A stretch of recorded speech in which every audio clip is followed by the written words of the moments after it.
Chapter 407. Your Majesty, please calm down. Nothing has happened to the Imperial Mausoleum for thousands of years, and it definitely won't collapse now. However, there seems to be something wrong inside. Elder Yi comforted Emperor Jiawen as he sent out a wave of force to test the inside. Emperor Jiawen looked at the completely blocked path in front of him, and he was still scared. If this stone had hit me, but the path at the edge has already started to collapse. I'm afraid that the inside will be affected soon. Emperor Jiawen's head hurt when he thought that something would happen to the Imperial Mausoleum at this time. If this news gets out, where will my face go? How am I going to face my ancestors? Elder Yi shook his head. Your Majesty, there's a reason why the Imperial Mausoleum is built under Golden Inheritance Peak. Please move aside. I'll open this path. Emperor Jiawen knew that he could only trust Elder Yi at this point, so he immediately moved to the back obediently.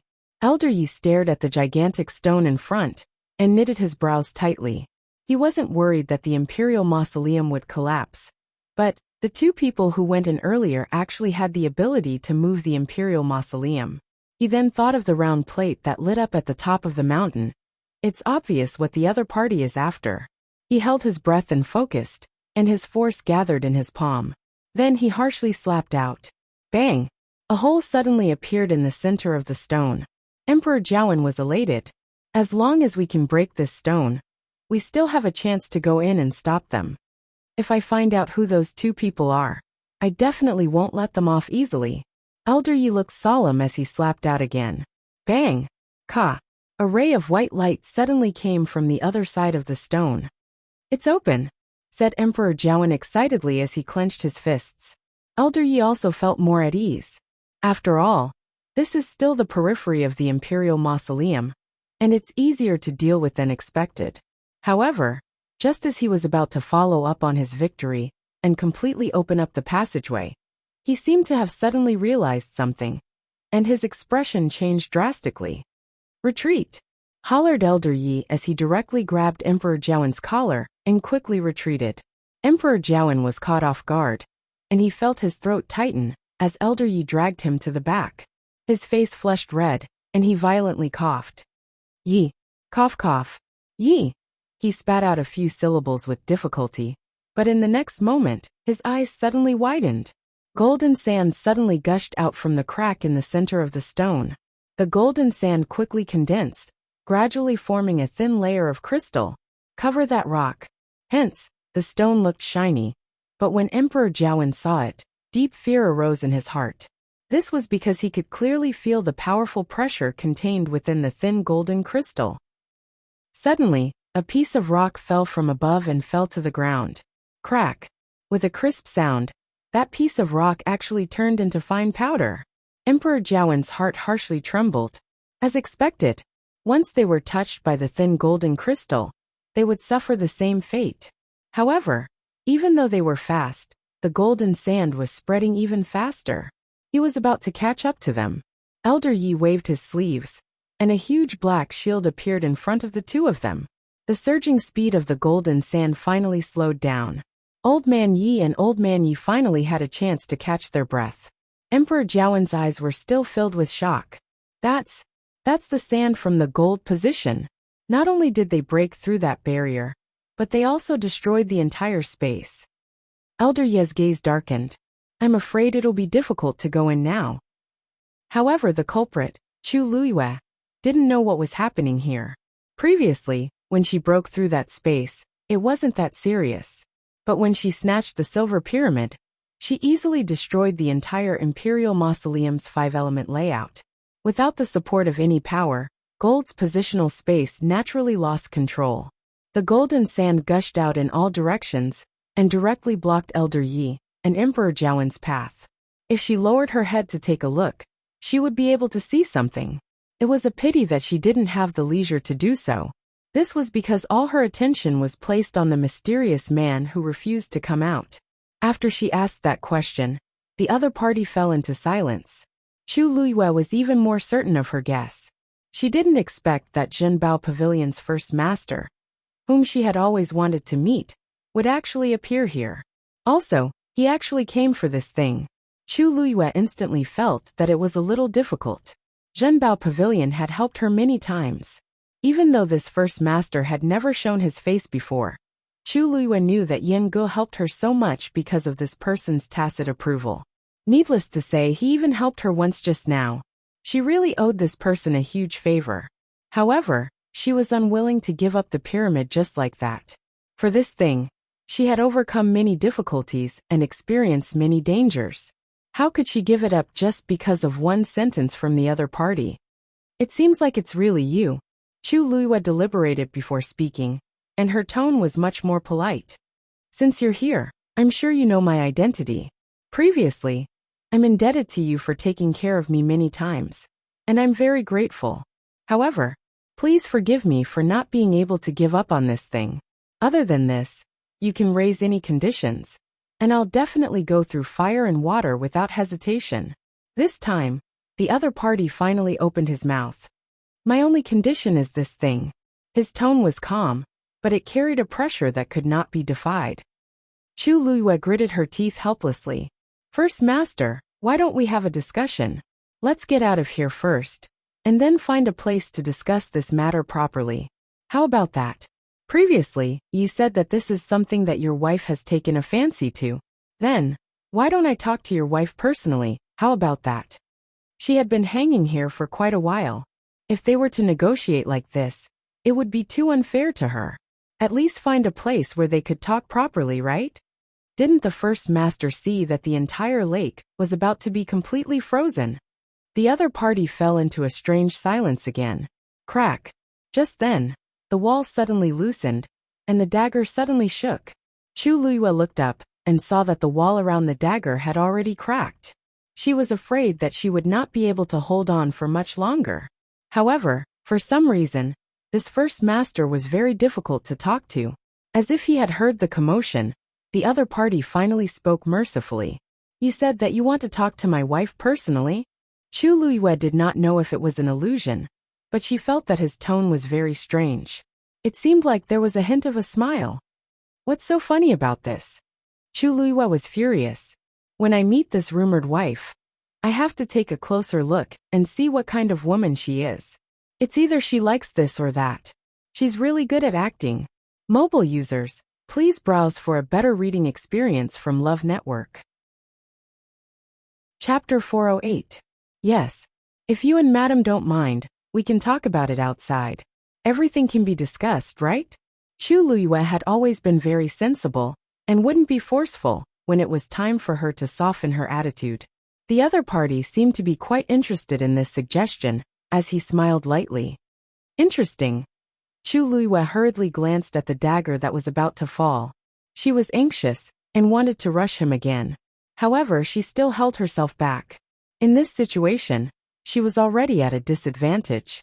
How could she have the right to talk to the other party as an equal? If you promise not to touch that thing, I'll agree to your request. After waiting for a while, that man's voice sounded again. Chu Luiyue was dazed. Master, what do you mean? What do you mean by touch? What do you mean by not touch? Who knows what will happen to this thing in the future? She didn't dare to make this promise casually. A black ray of light suddenly flew out from the red dragon head. It went straight for Chu Luiyue. Sensing the strong suppression from it, Chu Luiyue's heart harshly skipped a beat. Just from this move alone, this man's abilities seemed to be above Mu Qinghe's. Even though Mu Qinghe's cultivation level and abilities were suppressed to below a stage 7 warrior after leaving Heaven's Canopy, his aura that belonged to a strong warrior wouldn't weaken. If Mu Qinghe fought with a stage 6 warrior who hadn't entered Heaven's Canopy, even if they were of the same cultivation level, he would definitely be able to defeat the other party easily. And this man also gave me the same feeling. Chu Luiyue held her breath. No wonder Zhenbao Pavilion is so arrogant. It turns out that they have such an important person backing them up. Emperor Jiawen was quite wary of Zhenbao Pavilion previously, so he should know something. Even though the suppression from the black ray of light was very strong, Chu Luiyue didn't feel threatened when it was in front of her. Thus, she slightly relaxed and obediently waited at her original spot. If he really wanted to kill me, he would have done it long ago. Why would he waste so much effort? Then, She saw the black ray of light fly to her hand. It silently pierced through the flames in her palm and landed on the silver pyramid. Chu Liyue's pupils shrank. The power of the flame came from the water droplet in her dantian. It had always been very domineering and always had the upper hand. But why was it so calm today? His opponent's attack passed right through? She thought that it would automatically stop her.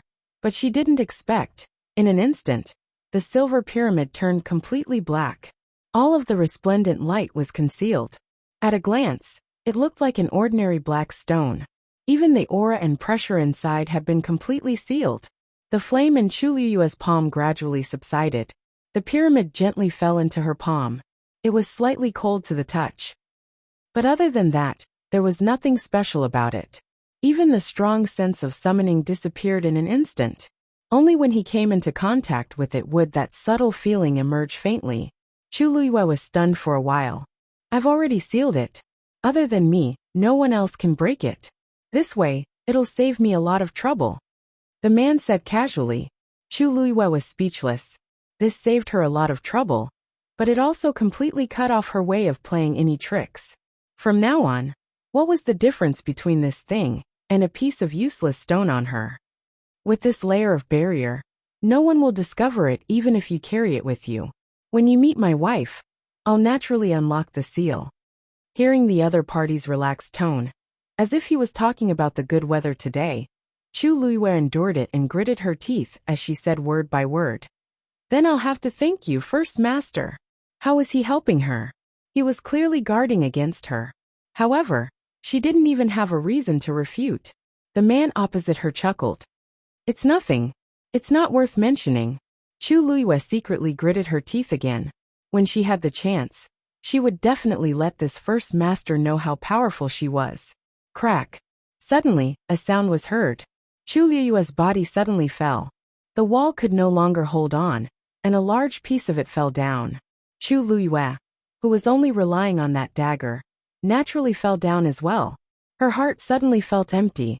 Looking down, new ice cubes were condensing on the surface of the lake. At a glance, countless stars were flickering below, dazzling and dazzling. However, Chu Liyue's body immediately tensed up. Just as she was about to fall into the lake, a gentle force suddenly came over. It was as if there was an invisible hand that easily held her up. Looking at the ice surface close by, Chu Liyue finally heaved a heavy sigh of relief. Thank you. It was obvious who had done it. The other party didn't say anything. The next moment, a long black bridge suddenly appeared in midair. One end of the bridge slowly extended to her feet, while the other end disappeared into the darkness in the distance and couldn't be seen clearly. Take this path, and you'll be able to leave smoothly. That man's tone was very calm, but Chu Liyue knitted her brows when she heard it. Why does this person seem to be very familiar with this place? Doesn't the Imperial Mausoleum only open once every few years? Why is he so clear about everything here? Seeing that Chu Liyue didn't move, that man continued. Don't worry. Don't worry. Once we leave this place, we'll be able to leave Golden Inheritance Peak without anyone noticing. Chu Liyue was even more shocked. Even if Emperor Jiawen was here, he probably wouldn't know about all this. This First Master truly had some tricks up his sleeve. Thank you, First Master. Chu Liyue wasn't dumb. It would be a waste to reject the other party's offer. Without thinking, she knew that it was a mess outside. If she went back the way she came from, she might be skinned alive by that group of people. Being able to leave quietly like this was the best thing that could happen. She was very sincere when she thanked him. After saying that, she didn't hesitate and stepped onto the long black bridge. This long bridge was clearly formed by the other party's force, and Chu Liyue walked on it, as if she was walking on flat ground. She raised her brows slightly. This person's abilities are really immeasurable. After walking a few steps, she suddenly thought of something and turned around to look in that direction. First Master, aren't you leaving? This has nothing to do with you, said the other party calmly. Chu Liyue thought about it and thought that was true. He didn't even want to meet her, so he naturally wouldn't be willing to leave with her. He's so capable, so why would he be worried about not being able to leave? Thinking of this, She didn't say anything else and continued walking forward. However, when she was halfway there, she stopped again. Her face was still calm, but her eyes were slightly downcast, and one couldn't see her emotions. The hands in her sleeves slowly clenched tightly. Finally, as if she had finally made up her mind, she softly asked, "First Master, can I bring someone with me?" Mobile users, please browse and read. A better reading experience comes from IUN. Chapter 409. The other party was silent for a moment. "Who is it?" His tone was clear and faint. It sounded a little ethereal, as if it came from a faraway place. However, for some reason, Chu Luiyue heard a trace of displeasure in his voice. It didn't seem like he was displeased, but it still sounded a little strange. Chu Luiyue pursed her lips and said tentatively, "It's the person who came in with me." She believed that with the other party's ability, he would know who she was referring to. "He doesn't seem to treat you well, but you want to help him now." The man didn't directly agree or refuse.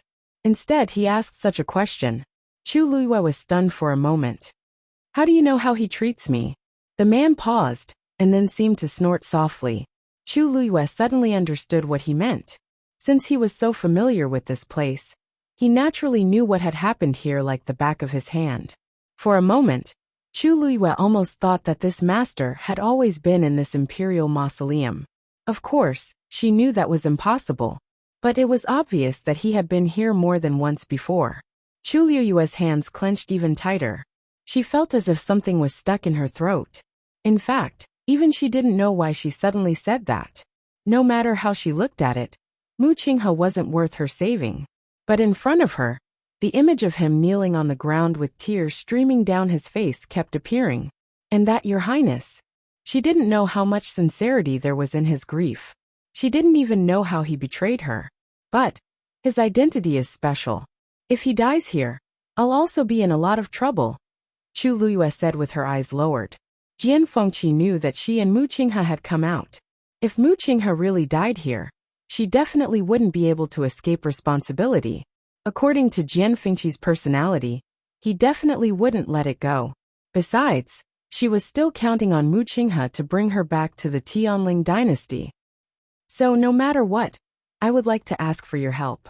But if it's not convenient for you then, are there any other reasons?" The man suddenly asked. "Are you pleading for mercy for yourself or for him?" His voice was still calm, but Chu Luiyue felt an inexplicable chill run down her spine when she heard it. And why did these words sound a little strange? However, these words did make her instantly sober up. She thought about it seriously for a moment and finally shook her head. "For myself." After being reborn, the most important thing she learned was that she had to think about herself in everything. Most of the time, the so-called sympathy and compassion would not bring her any benefits. Instead, it would bring her a series of troubles.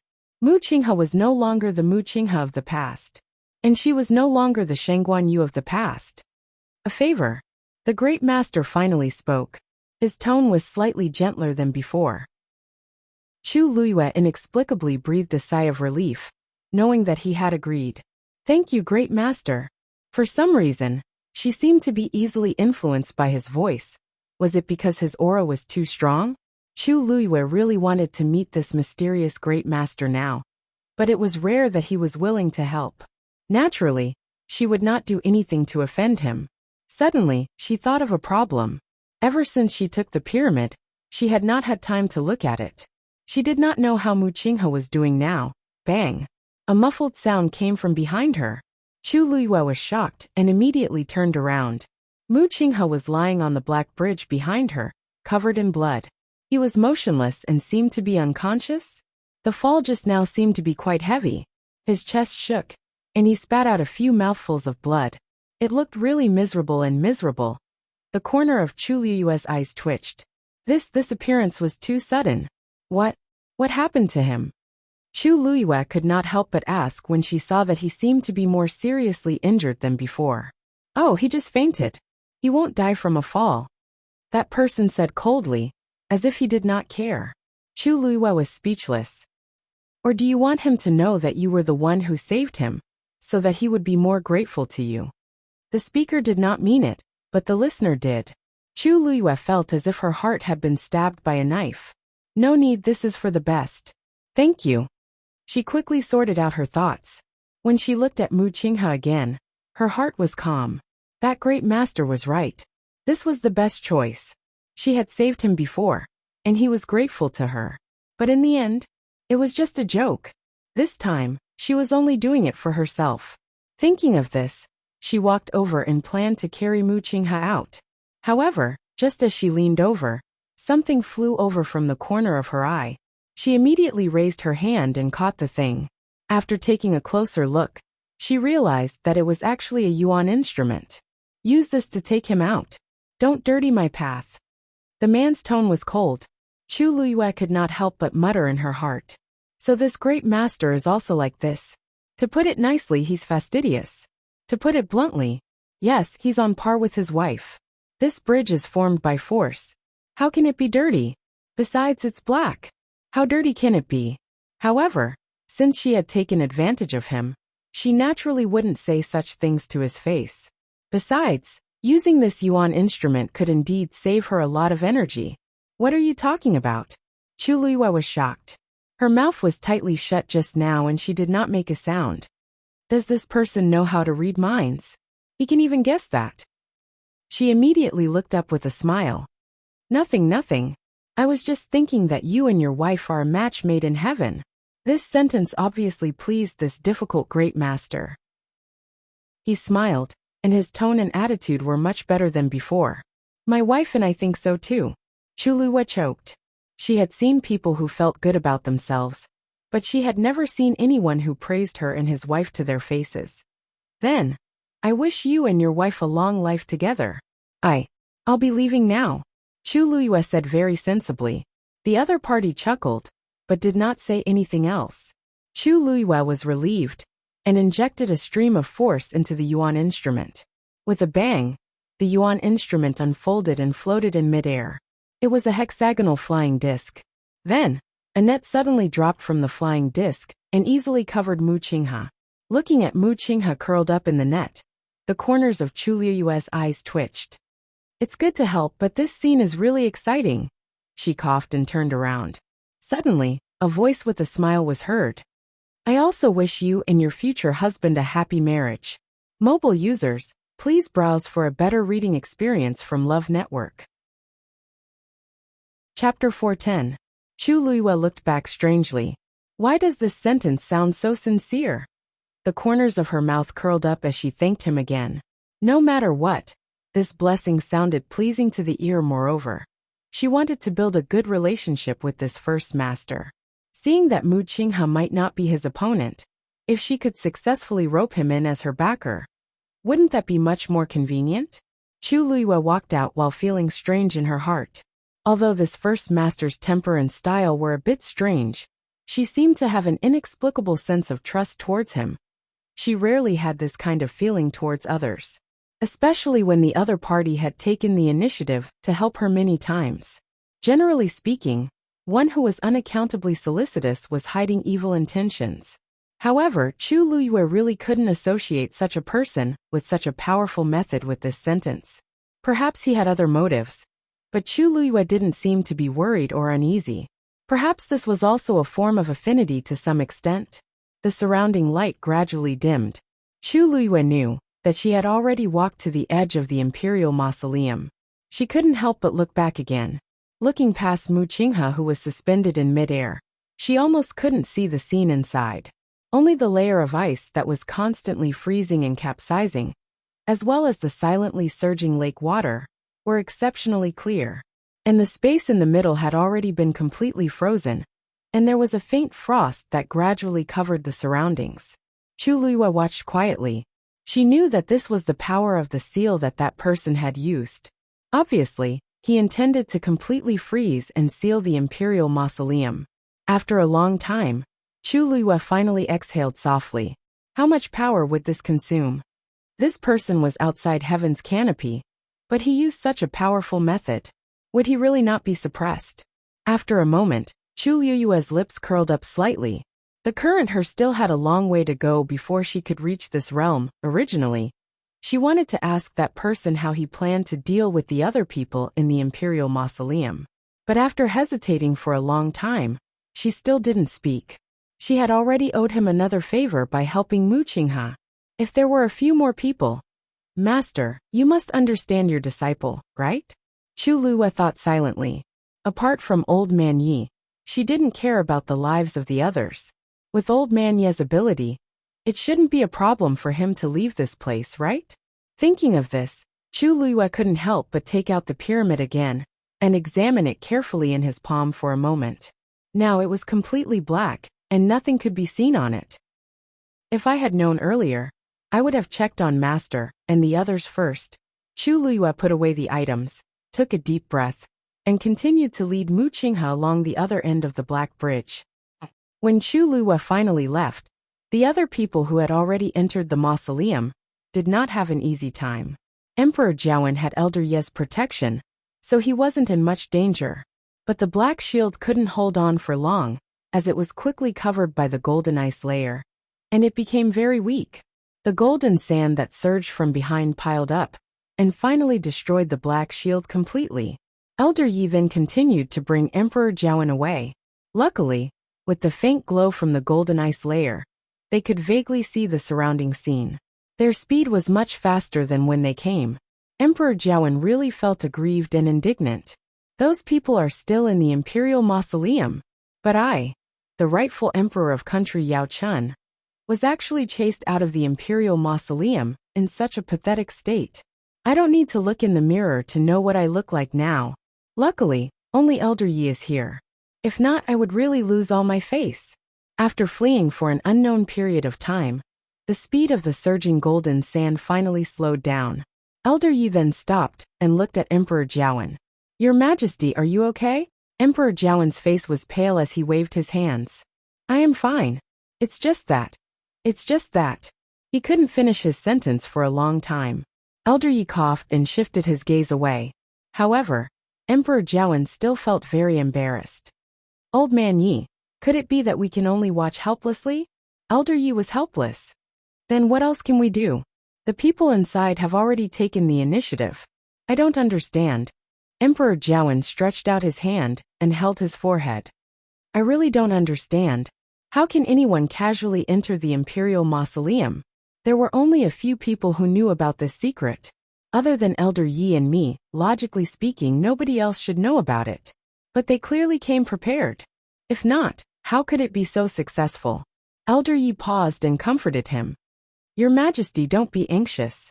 After all, the things inside should still. Before he could finish his sentence, he suddenly looked up. He saw that the golden sand that kept surging over suddenly paused for a moment, and then started to retreat. In the blink of an eye, it had already retreated by tens of steps. Emperor Jiawen was dazed. What's going on? Deep shock flashed across Elder Ye's eyes. Someone is restoring everything in the Imperial Mausoleum. What? Emperor Jiawen was also taken aback. How can this be? The construction of the Imperial Mausoleum is very complicated, and the various arrangements inside are very intricate. To restore it, unless tens of elite warriors work together. But weren't there only 2 people who went in just now? Elder Ye's gaze was still locked in that direction. No, you forgot that there's another possibility. Emperor Jiawen's expression suddenly froze. Could it be, Walla? An extremely soft and strange sound suddenly came from behind the 2 of them. Elder Yi immediately turned around alertly. Who's there? As he said that, he suddenly waved the fan in his hands. Bang! That force slammed into something. Then a suppressed and painful moan was heard. Elder Yi and Emperor Jiawen looked at each other. There's actually someone? We actually didn't notice it at all previously.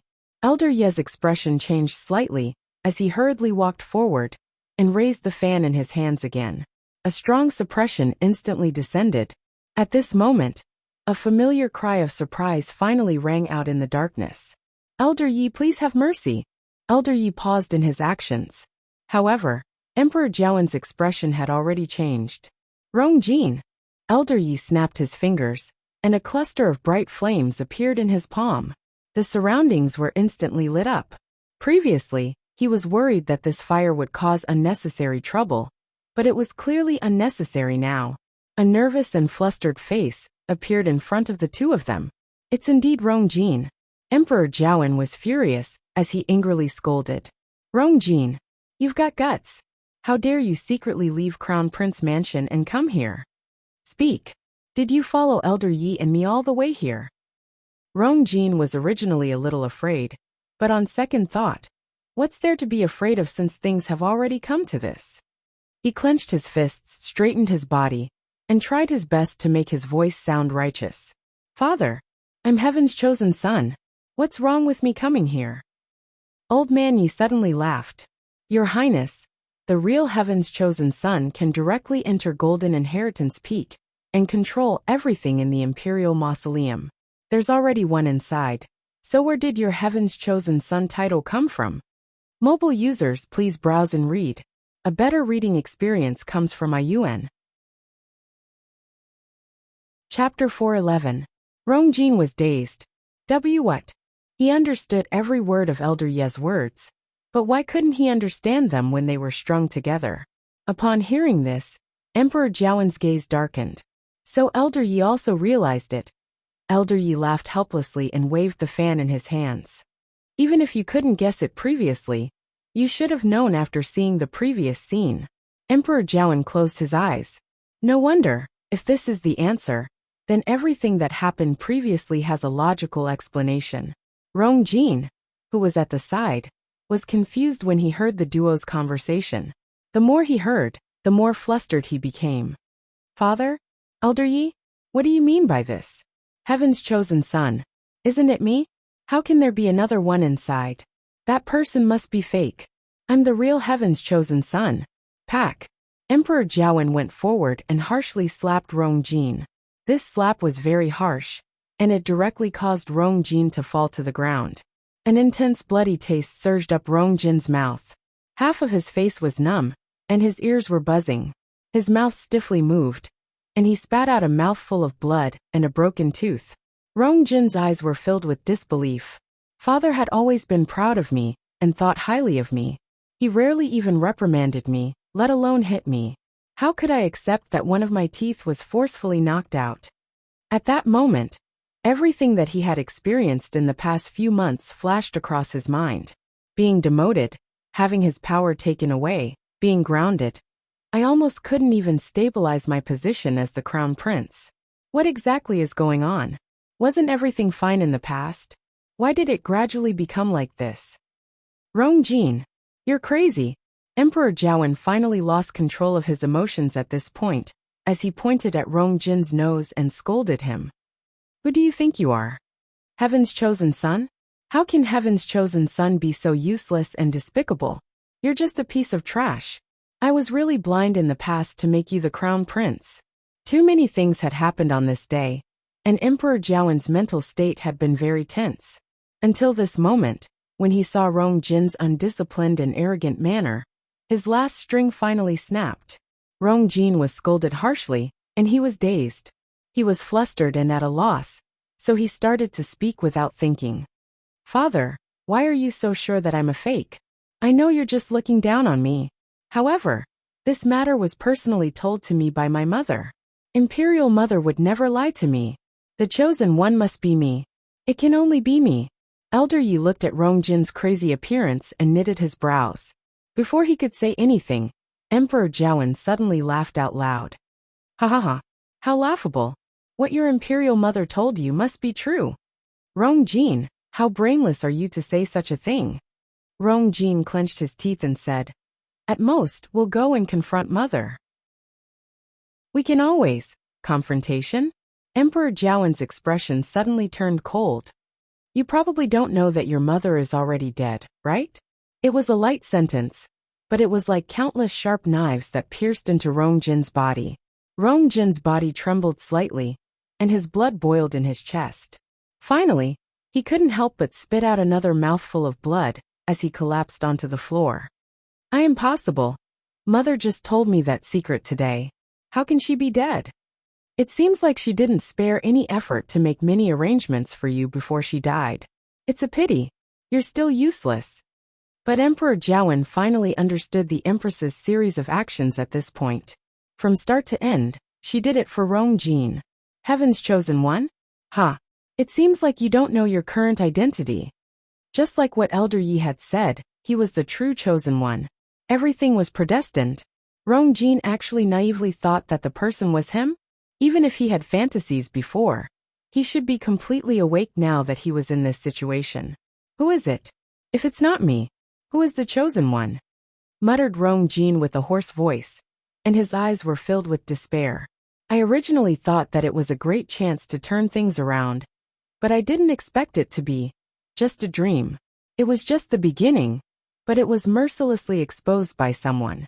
Emperor Jiawen's face darkened, and he didn't say anything for a long time.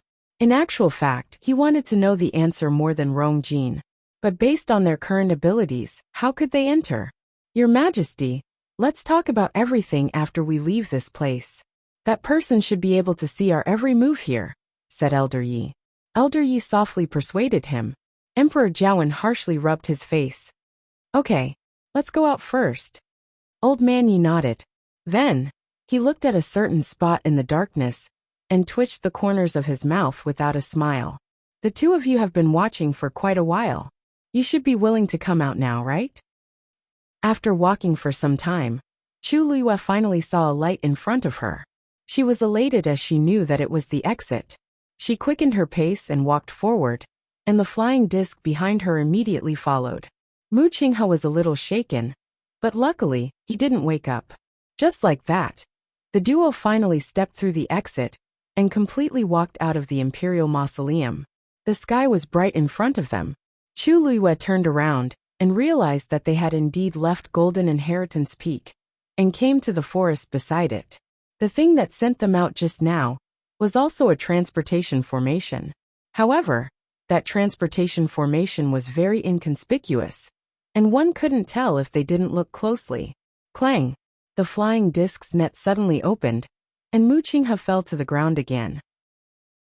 Chu Luiyue glanced at him from the corner of her eye, and coincidentally saw his eyeballs moving. Mu Qinghe is about to wake up. Mobile users, please browse and read. A better reading experience comes from Love Network. Chapter 412. Mu Qinghe felt as if he had sunk into a deep dream. He was drifting around, but he couldn't wake up no matter how hard he tried. For a moment, a thought even flashed across his mind. It would be great if he could sleep forever and never have to wake up to face everything. However, this thought only flashed across his mind. He tried a few times before he finally forced his eyes open.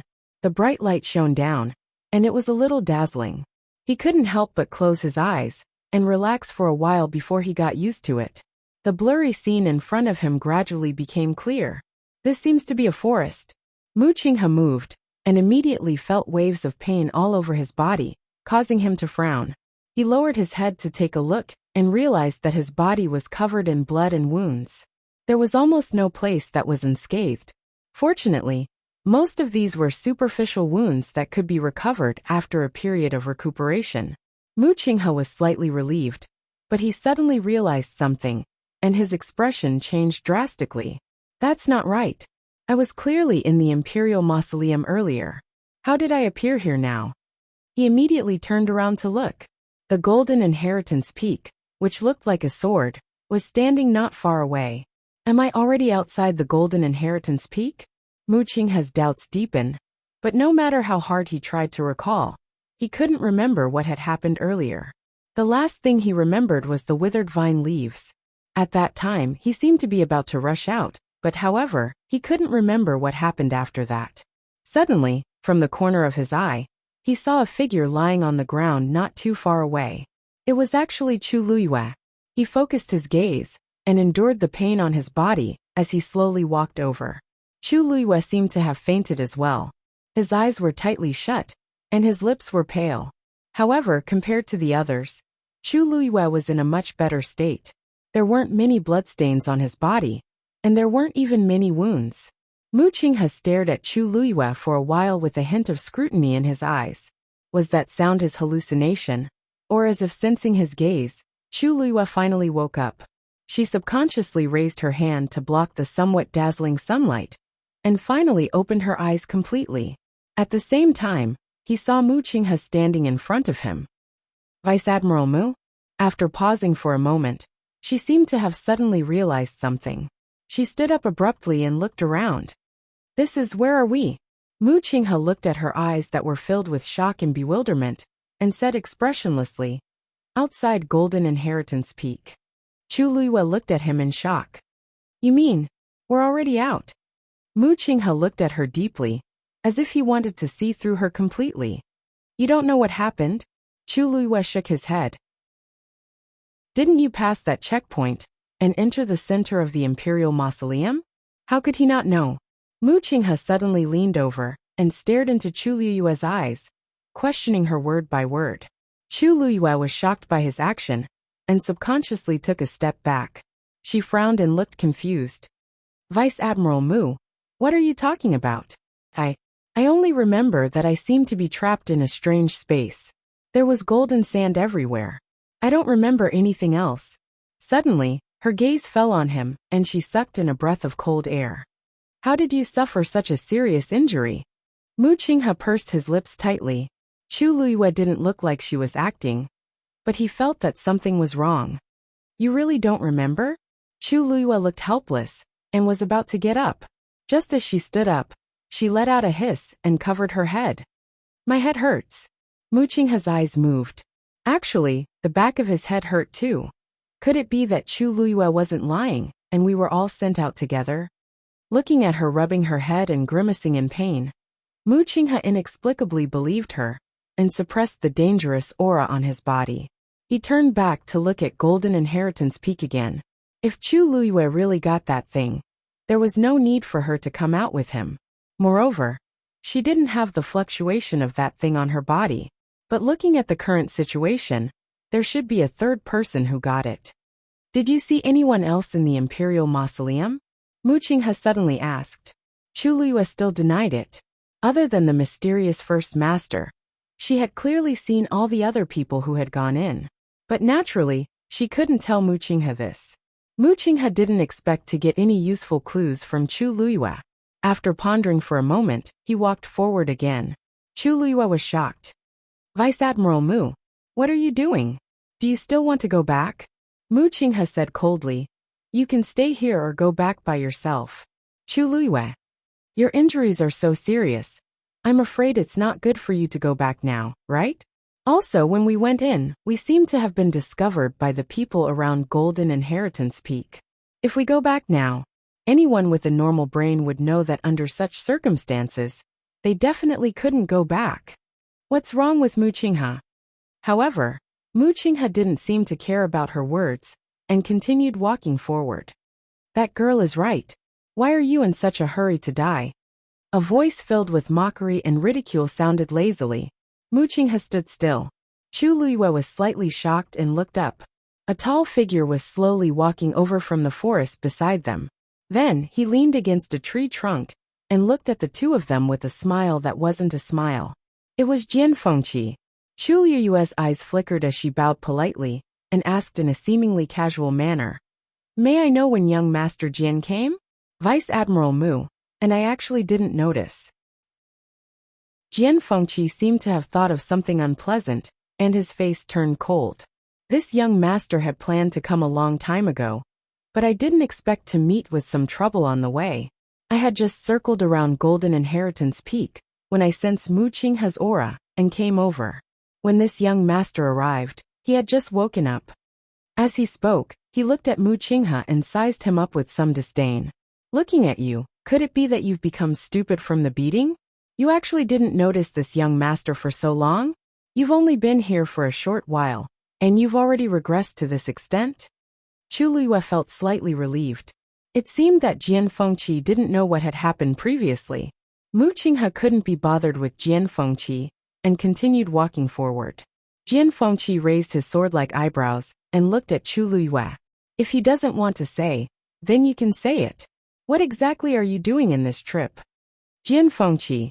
Mu Qinghe gave him a warning look. Jian Fengqi shrugged and tactfully drew a line across his mouth to indicate that he would shut up. However, He immediately walked towards Chu Luiyue and said with a smile, "Miss Chu Luiyue, you seem to be injured as well. Young Miss Chu, you seem to be injured as well. Why don't I send you back? Don't worry, even if he dies, this young master will help to bring you back to the Tianling dynasty." Whoosh! A long sword suddenly pierced through the air towards them. Jian Fengqi easily dodged it. Mu Qinghe closed her eyes and finally turned around. "You'd better not fall into my hands next time." Jian Fengqi proudly raised his eyebrows at Chu Luiyue. Chu Luiyue was speechless. Why didn't she know that the relationship between these two people had become so good? Digression. I don't know if it's my illusion, but why did Jian Fengqi and Mu Qinghe become inexplicably gay? Mobile users, please browse and read. A better reading experience comes from Aiwa. Chapter 413.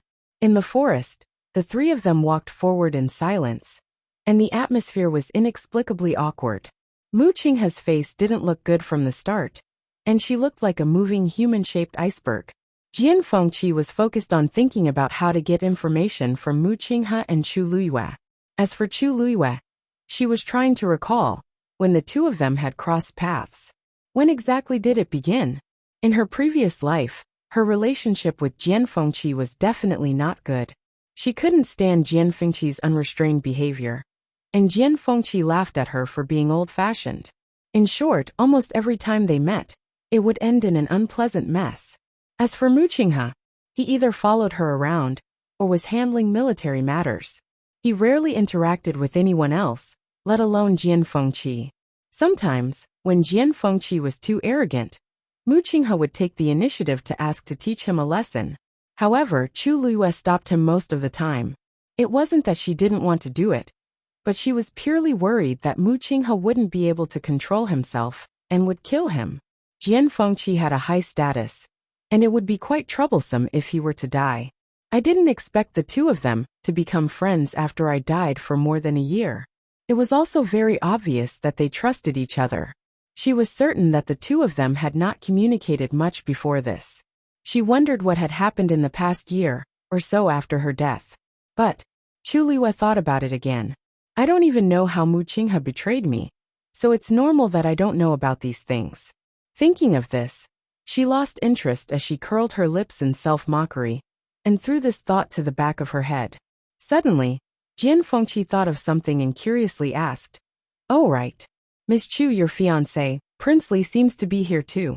Didn't you see him?"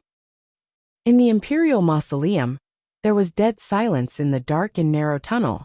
After Elder Yi spoke, Emperor Jiawen and Rong Jin were shocked as they looked in that direction in unison. There were actually two more people here. Seeing that the other party didn't respond, Mr. Yi said casually, "Looks like he's an acquaintance. That's why he doesn't want to show himself." Then he looked at Rong Jin. "Who did you come to Golden Inheritance Peak with?" Rong Jin's heart sank, and he instinctively denied it. I came by myself." His whereabouts had already been exposed, and he already had a guilty conscience. On top of that, he was frightened by Elder Ye's pressure, so he couldn't even say this king. Old Man Yi shook his head and sighed. "Your Highness, are you still not willing to admit it at a time like this? Do His Majesty and I look so gullible?" Rong Jin guiltily looked down, clenched his teeth, and felt very conflicted. Who could it be that followed him in? Only Situ Xingqian came with him. However, he had previously told her to wait outside, and Situ Xingqian had also agreed. It was fine if it wasn't her, but if it really was her, she would definitely be implicated. At that moment, Situ Xingqian's previous words suddenly surfaced in Rong Jin's mind. "Your Highness, you mustn't let outsiders know that Xingqian helped you. This way, even if His Majesty finds out that something is amiss, Xingqian can think of ways to help you out. After all, my father is still around. But if I'm also implicated, father won't be able to say anything. Anyway, you must be careful." Rong Jin actually felt that it made sense. Now that mother was dead, and he was in such a predicament, the only person he could rely on was Situ Xingqian. "I did come here alone," said Rong Jin with clenched teeth. Elder Yi looked at Rong Jin and felt that he was hopeless. Emperor Jiawen sneered. "Really? You can escape from Crown Prince Mansion on your own and come here secretly?" Rong Jin's face flushed red, but he still refused to say anything. Elder Yi couldn't be bothered to say anything else to him, as he said to the two people hiding in the dark, "If you're still unwilling to come out, we can fight." Then, the fan in his hands suddenly flew out. Chew! An ear-piercing sound was heard. A sharp gust of wind swept in that direction in an instant. Hong! An equally strong force went up against it. The two forces harshly clashed against each other. The entire tunnel shook. A ball of white smoke suddenly spread out rapidly. Elder Ye's expression turned cold, and he immediately wanted to follow. But the moment he took a step forward, he knitted his brows. This smoke is poisonous. Emperor Jiawen and Rong Jin were caught off guard, and had already inhaled a small amount of smoke, causing them to cough violently. Cough! Cough cough! Seeing the duo's reaction, Elder Ye's face turned even uglier. If he chased after them alone, he would most likely be able to catch the other party. But the remaining Emperor Jiawen and Rong Jin would definitely be in danger. The most important thing now is to get out of here and remove the poison in their bodies. Elder Yi looked in the direction that the duo had escaped in with much hatred. What a pity! He took out a jade bottle, quickly poured out 2 pills, and passed them to Emperor Jiawen and Rong Jin respectively. Your Majesty, this poison is very dangerous. Use the mind-clearing pill to suppress it first. We have to get out as soon as possible. Emperor Jiawen took the pill and swallowed it. Rong Jin anxiously snatched the pill over and quickly swallowed it. Emperor Jiawen felt disgusted again. Rong Jin's son is really stupid and useless. When I return to the palace, I must punish him harshly. Old Man Yi led the two of them outside. Elder Yi, why don't you chase after the duo first? I can get out alone. Emperor Jiawen actually really wanted to know who the duo that had escaped were. Never mind that the people who entered the Imperial Mausoleum were very capable. But how could he let the snakes and rats who followed behind them off? Elder Yi sighed. Your Majesty, they're long prepared. It's too late to chase after them now. Let's check after we get out. But the two of them didn't even show their figures. Won't it be like finding a needle in a haystack to find them when we're outside? Rong Jin followed behind and heaved a sigh of relief. Elder Yi looked at Rong Jin with deep meaning. Not necessarily. Perhaps we'll find out the duo's identities very soon. Rong Jin felt a chill down his spine, and he instinctively lowered his head. The three of them continued on their original path. Probably because of the poison in the smoke, Emperor Jiawen and Rong Jin quickly lost their stamina, and they walked slower and slower. If it weren't for Elder Yi, the two of them really wouldn't be able to walk out of here. On the other end, Situ Xingchen and Elder Lian Ning quickly ran outside. Situ Xingchen bit her lips until they bled, and her eyes were filled with hatred. The Empress, that old witch, actually dared to lie to me. She never expected that Rong Jin wasn't heaven's chosen son. After so much trouble, everything was for naught. Elder Lian Ning's expression didn't look good, and he didn't say anything. He only heaved a sigh of relief when a light appeared in front of them. Your Highness, the exit is in front. Let's talk about everything after we get out. But at this point, a loud boom came from above the duo's heads. The circular board not far away started to close slowly. Mobile users, please browse and read. A better reading experience comes from Love Network. Chapter 414. The exit is about to close, exclaimed Elder Lian Ning, as he exchanged glances with Situ Xingchen. The two of them then immediately rushed forward. However, they were still one step too slow. Just as the two of them were about to take a step forward, the circular plate slowly but firmly closed. All the light was instantly blocked outside. The duo's vision turned pitch black again. Situ Xingchen used all her strength to push the stone wall, wanting to open it again. But no matter how much strength she used, the circular plate didn't move at all. This thing is closely connected to the entire mausoleum. It's impossible to open it with brute force. You can't use brute force, said Elder Lian Ning with a solemn face. Then what should we do? Won't we be trapped here? Situ Xingchen anxiously looked at him. Even you can't do anything? Elder Lian Ning stepped forward, placed his hand on the surface, and carefully felt it. After a while he slowly shook his head. Unless we have the key, Situ Xingchen's heart sank. Doesn't that mean that only Emperor Jiawen and the rest have the chance to open it? Elder Lian Ning didn't say anything, but his silence already explained everything. The surroundings fell into dead silence. Situ Xingqian harshly hammered the surface and clenched her teeth. The duplicate key we took from the Empress is in Rong Jin's hands, but he didn't even use it. If I knew earlier, I would have kept it. After going back and forth for so long, I didn't expect it to be all for naught in the end. To think that I pretended to be obedient to Rong Jin for so long. When she recalled all those scenes, she was so disgusted that she wanted to vomit. Elder Lian Ning sighed and tried to persuade her. Who would have expected such a thing? Your Highness, don't waste your time and energy on such a person. It's not worth it to be angry over him. Actually, let alone you, even His Majesty. Situ Xingqian bit her lips tightly. Father carefully planned this for so long. If he knew that all of this was just a scam, and that Rong Jin wasn't the so-called Heaven's chosen son, he would be so angry. The Heaven's chosen son is clearly someone else, but based on what I see, Rong Jin should have only found out today. If I didn't guess wrongly, the Empress should have made a mistake from the start, said Elder Lian Ning in deep thought. Situ Xingqian was previously in a fit of anger, but now that she had calmed down and thought about it carefully, there was really such a possibility. The Empress has painstakingly prepared for so many years. She must have treated Rong Jin as Heaven's chosen son. She knew what the Empress looked like before she died. The Empress must not know about this. She got off easy, muttered Situ Xingqian indignantly. If the Empress knew that all her hard work over the years was just a joke, how would she react? Unfortunately, she had killed her after she had obtained the duplicated key. The sooner she dies, the sooner she can be reincarnated. If she continues to live, she will definitely cause a lot of trouble. His Highness' decision was correct, Elder Lian Ning said. However, this did not make Situ Xingqian feel any better. But we can't get out of here. If they catch up with us. Before he could finish speaking, a biting cold aura suddenly came from behind him.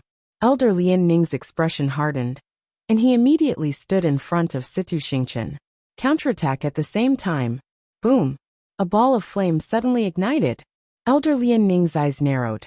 There was actually a spark hidden in Elder Ye's force. When the two parties' forces clashed, it immediately ignited. The fire crazily danced and lit up the surroundings like it was daytime. Elder Yi and the others finally saw the appearance of the two people standing in front of them. The elder's appearance was very unfamiliar, but the young lady behind him, who didn't manage to hide in time, was, who else could it be but Situ Xingqian? Emperor Jiawen was shocked. It's actually you. Elder Yi didn't look shocked. Instead he chuckled. I didn't guess wrongly.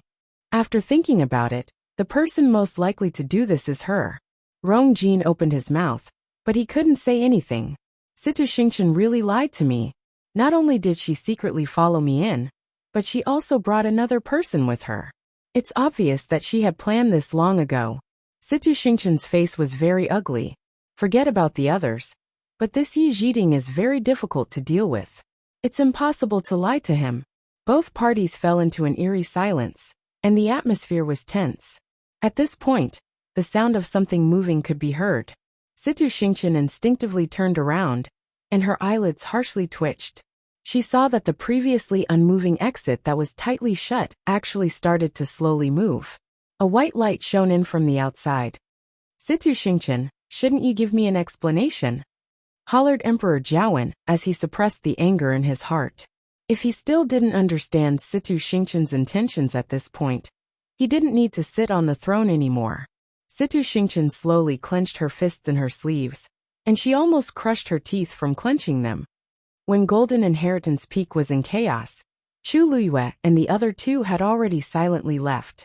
Hearing Jian Fengqi's words, she paused in her footsteps. You're saying that Rong Princely also came? Jian Fengqi's lips curved up into a sinister smile. Your fiancé is very worried about you. Once he heard that you left with Mu Qinghe, he immediately came to find you. He came even earlier than me. Why? Didn't you see him? Thoughts flashed across Chu Liyue's mind, but he didn't show it on his face as he lightly smiled. Prince Li's body has always been weak, so it's normal for him to be slower. Jian Fengqi suddenly chuckled. Do you really think so? I think that his body is very healthy. Chu Liuyue's expression remained calm. Prince Li is my fiancé, so I naturally know how his body is. Jian Fengqi only smiled as he placed his hands behind his head, clearly not thinking much of it. For some reason, Chu Liyue became anxious. But it wasn't because she was worried that Rong Xiu's abilities would be exposed. Jian Fengqi had always been very sensitive, so it wasn't surprising that he could sense that something was amiss with Rong Xiu. She was actually thinking about something else. According to Jian Fengqi, Rong Xiu had come to Golden Inheritance Peak before him, but she still hadn't seen Rong Xiu's figure.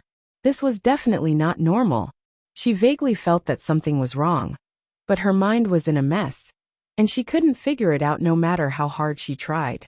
After walking for a short while, a sound suddenly came from up ahead. The three of them looked up in unison. A horse carriage appeared before the three of them. Chu Liyue immediately saw Yuemo sitting at the front of the carriage. That was the carriage of Prince Li's residence. Her heart suddenly rose to her throat as she stared at the curtain of the carriage. Yuemo saw her and immediately jumped down from the carriage in joy. Miss Liu, you really are here? Chu Liyue's eyes flickered as she asked. Where's His Highness?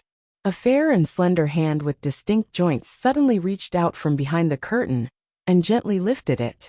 A noble, graceful, and incomparably enchanting face appeared before her eyes. He looked at her with a smile, his eyes clear and deep like the stars in the night sky, causing one to sink into them. This prince is here. Mobile users, please browse for a better reading experience from Love Network. Chapter 415. Chu Liyue was stunned when she saw the face that suddenly appeared in front of her. Your Highness, Rong Xiu was really in the carriage? Rong Xiu sized her up without batting an eyelid. He frowned when he saw her messy and dirty appearance. Are you injured? Chu Liyue shook her head. Don't worry, Your Highness. I'm not injured. The one who's injured is Vice Admiral Mu. Rong Xiu seemed to have just noticed the presence of the two men beside her. His gaze was calm as he nodded in acknowledgement. Vice Admiral Mu, young Master Jian. Mu Qinghe didn't react, but Jian Fengqi smiled meaningfully. Your Highness Prince Li, you didn't come very quickly. Rong Xiu coughed twice while holding his fist. It's late autumn now and the weather is cold. It's troublesome for me to travel. Jian Fengqi didn't care about this statement. Rong Xiu's body was clearly fine, and he wasn't weak at all. If he wanted to come, he would have arrived long ago. It was strange. He thought that Rong Xiu would rush to Golden Inheritance Peak immediately when he saw how nervous he was. He didn't expect him to only arrive now. He didn't know what Rong Xiu was doing, however. There was no conflict of interest between them. Moreover, Jian Fengqi was a little afraid of Rong Xiu, so he didn't say anything. Chu Liyue walked towards Rong Xiu. When she passed by Yuemo, she glanced at him lightly. Your Highness hasn't recovered yet. Why didn't you give him a hand warmer? Although the voice was faint, it sent a chill down Yuemo's spine. This subordinate knows his mistake. His Highness had always claimed that he was sick. Every time he went out, he would be fully armed. However, he came out in a hurry today and forgot about this. Besides, in this weather, there was no need for a hand warmer. Yuemo thought to himself, but he didn't dare to show it on his face. He quickly stepped back respectfully. Chu Liyue walked to the side of the carriage. How is His Highness? Rong Xiu coughed softly. It's fine. Chu Liyue nodded in relief. That's good. If His Highness had relapsed because of looking for me, then you would feel very guilty. Jian Fengqi, who was standing behind them, was stunned when he heard their conversation. The corners of his mouth twitched. What are these two people doing? Everyone present could tell that Rong Xiu was pretending to be sick, but the two of them were acting so seriously. Weren't they too into the role? Rong Xiu stretched out his hand. Come up. Chu Liyue gently nodded and placed his hand on the other's palm. With a light leap, they boarded the carriage. Rong Xiu then looked at Jian Fengqi and Mu Qinghe. This prince has been out for too long today. I'm not feeling well, so I'll take my leave first. Chu Liyue, who had just sat down in the carriage, paused and quickly glanced at him. Rong Xiu didn't seem to intend to let Mu Qinghe and Jian Fengqi leave with him. Jian Fengqi's mouth twitched even more. What did you say? Are you going to leave both of us here? Rong Xiu raised his eyebrows and smiled gently. Young Master Jian and Vice Admiral Mu are of noble status. It's beneath your dignity to sit in this prince's carriage. This time, even Chu Luiyue couldn't bear to listen anymore. He covered his mouth and coughed. Your Highness, Vice Admiral Mu is injured. It's more convenient to bring him back. Rong Xiu's smile deepened. However, Chu Luiyue suddenly felt that the surrounding air had turned cold. If Vice Admiral Mu doesn't mind, then this prince would be more than happy to. Mu Qinghe, on the other hand, frowned and walked in another direction. Jian Fengqi was surprised and hurriedly followed. Hey, why are you leaving? Mu Qinghe's eyes seemed to be covered with a layer of frost as she walked forward, without saying a word. Why are you acting so smug now? Before Jian Fengqi could finish speaking, he suddenly thought of something and stopped. Then he rubbed his eyebrows helplessly. I really don't know what kind of sins this young master committed in his previous life, to have met a master and servant pair like you in this one. Mu Qinghe paused and looked at him coldly. His eyes contained a shocking murderous intent.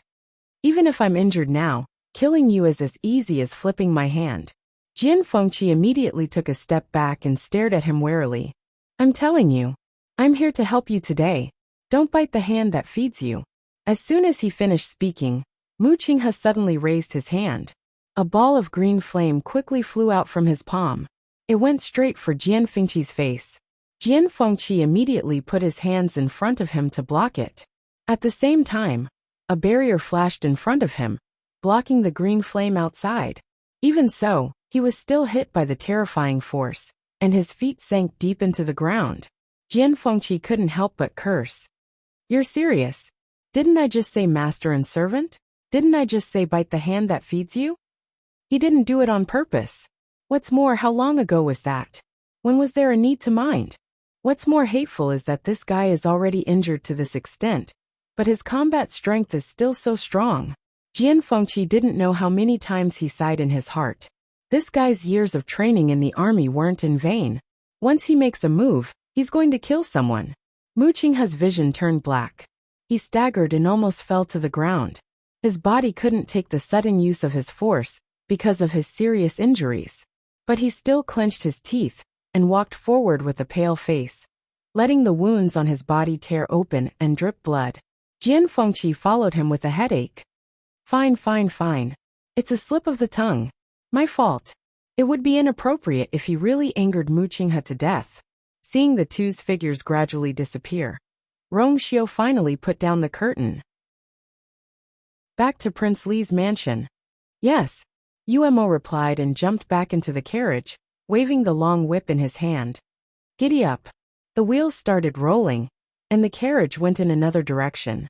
Rong Xiu retracted his gaze and saw Chu Luiyue sitting opposite him in a daze. His gaze deepened.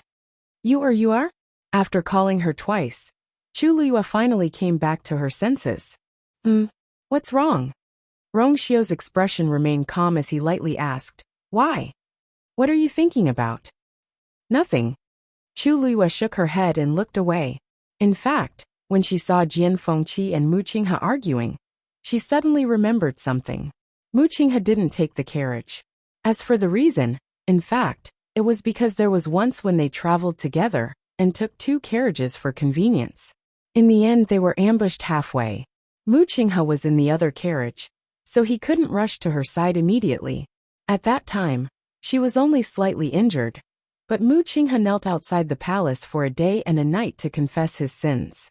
Since then, he didn't take the carriage anymore. Rong Xiu suddenly held her hand. Chu Luiyue was startled and looked up at Rong Xiu. The two looked at each other. Her heart skipped a beat, and she slowly said, Actually, I was thinking, Your Highness. Why did you come so late today? Mobile users, please browse for a better reading experience from Love Network. Chapter 416. With Rong Xiu's capabilities, as long as he was willing, he could definitely reach here at the fastest speed without attracting anyone's attention. However, not only did he come so late, but he even sat in a horse carriage. This doesn't suit his style of doing things at all. Unless He has other motives for doing this. The biggest possibility is that he's trying to hide it. Chu Luiyue looked at Rong Xiao, and her heart hung in midair. She vaguely had a vague guess in her heart. However, that was too ridiculous and too far-fetched, so she didn't even want to waste her energy to investigate further. But at this moment Rong Xiao, who was sitting in the horse carriage and had arrived late, everything seemed to be showing something. Rong Xiao held her hand tightly. I was delayed by some matters. Chu Luiyue raised her brows. Oh, what matters? The Empress died, Rong Xiao said calmly. The Empress has passed away. Chu Luiyue was stunned. The Empress is actually dead. When did this happen? The news spread out today, but the exact time hasn't been confirmed. Lord Chu Ning is currently handling this matter in the palace, and father seems to have ordered for the news to be sealed. However, for some reason, the news still leaked out in the Imperial city. Hearing that Chu Ning was in charge of this matter, Chu Luiyue knitted her brows even tighter. Emperor Jiawen hated the Empress to the core, and Chu Luiyue believed that he definitely wanted the Empress dead. However, it definitely shouldn't be now. Besides, the Empress was the mother of the country after all. Her sudden passing would definitely cause a huge commotion. Chu Ning had previously investigated Heptagon Alley, and he was already involved. If anything happened to the Empress's matter, I'm afraid. Your Highness, do you know who leaked the news? Rong Xiao shook his head. The Empress's palace has always been heavily guarded. So many people know about this. There are many people, and it won't be easy to find out in such a short period of time. I've already sent people to suppress the news, but it won't drag on for long. Chu Luiyue nodded in understanding. There was no such thing as an impenetrable wall in this world, let alone such shocking news. Why did the Empress leave so suddenly? Emperor Jiawen put her under house arrest to prevent her from doing anything overboard. On the other hand, he wanted to keep her alive. There were many things that had yet to be investigated, but she had suddenly died. It was really strange. It seems it has something to do with third brother. Rong Xiao's expression was subtle. It is said that he was the last person to see the Empress. Not long after he left, the Empress died. Chu Luiyue narrowed his eyes. Does your Highness mean that someone wants to frame his Highness? Rong Xiao's thin lips curved slightly, and there seemed to be a galaxy swaying in his deep eyes. You has always understood me the best. Chu Luiyue suddenly tilted his head and asked with great interest. Then does your Highness know what I'm thinking right now? Rong Xiao narrowed his eyes. Chu Luiyue held his hand and leaned forward. The two of them were very close, and they could hear each other's breathing. She could even see her small figure reflected in Rong Xiao's eyes. Mu Qinghe brought me to Golden Air Peak's Imperial Mausoleum today. Guess who I met inside? Rong Jin. Rong Xiao smiled and wasn't surprised. He did leave Crown Prince Mansion today. Chu Luiyue wasn't surprised that Rong Xiao knew about this. After experiencing so many things, she had long realized that Rong Xiao was even more mysterious and powerful than she thought. But do you know why he came to the Imperial Mausoleum? Because he thought he was heaven's chosen son. When Chu Luiyue said the last few words, she slowed down. Actually, he knew about this long ago, but he came to the Imperial Mausoleum today. At first, I didn't understand why, but I understood when I heard you say that the Empress had passed away. I think Rong Jin suddenly found out something after the Empress died, so he didn't hesitate to go against His Majesty's orders and secretly came here. But according to my observations, he's heaven's chosen son, and he doesn't seem like much. On the other hand, the other person I met, he's very familiar with the Imperial Mausoleum. Rong Xiao raised his brows. Oh. Chu Luiyue looked at him, as if she wanted to see through the ripples in the deepest part of his eyes. That person is as capable as you. He's even comparable to Mu Qinghe. It's a pity. I didn't see what he looked like. Chu Luiyue said in a seemingly smiling manner. I don't know why, but that person doesn't seem willing to let me see his face. Your Highness, don't you think it's weird? Rong Xiao looked calm, and he was about to speak when a strong aura rapidly approached from outside. The horse suddenly whinnied and raised its front hooves. Umo immediately pulled the reins and forcefully stabilized it. The horse carriage shook violently and stopped.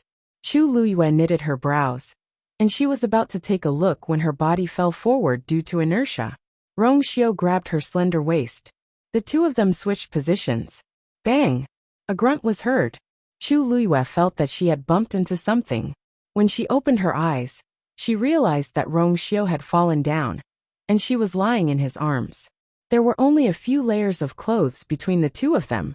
Chu Luiyue could hear his strong heartbeat, and even clearly feel his body temperature.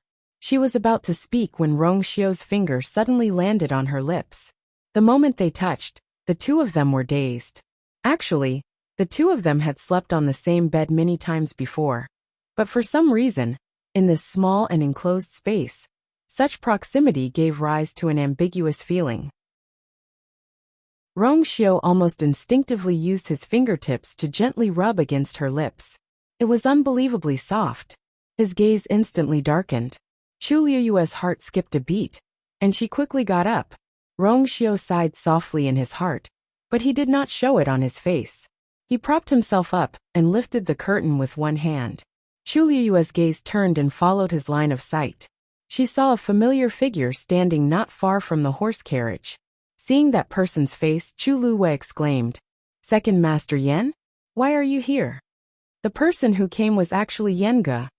Seeing Rong Xiao beside Chu Luiyue, Yan Ge inexplicably shuddered.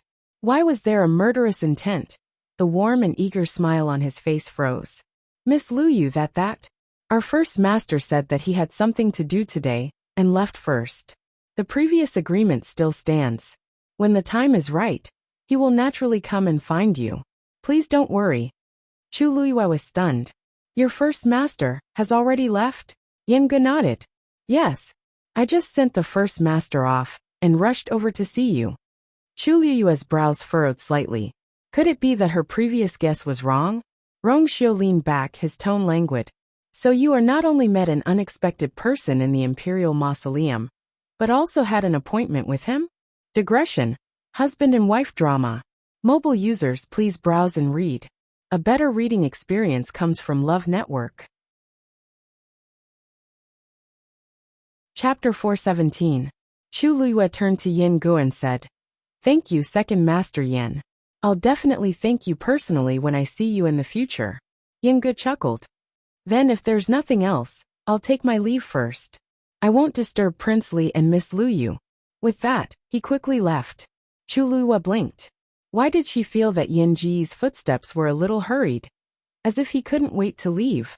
Rong Xiao glanced at Umo indifferently. Umo immediately straightened his back and rode the horse forward again.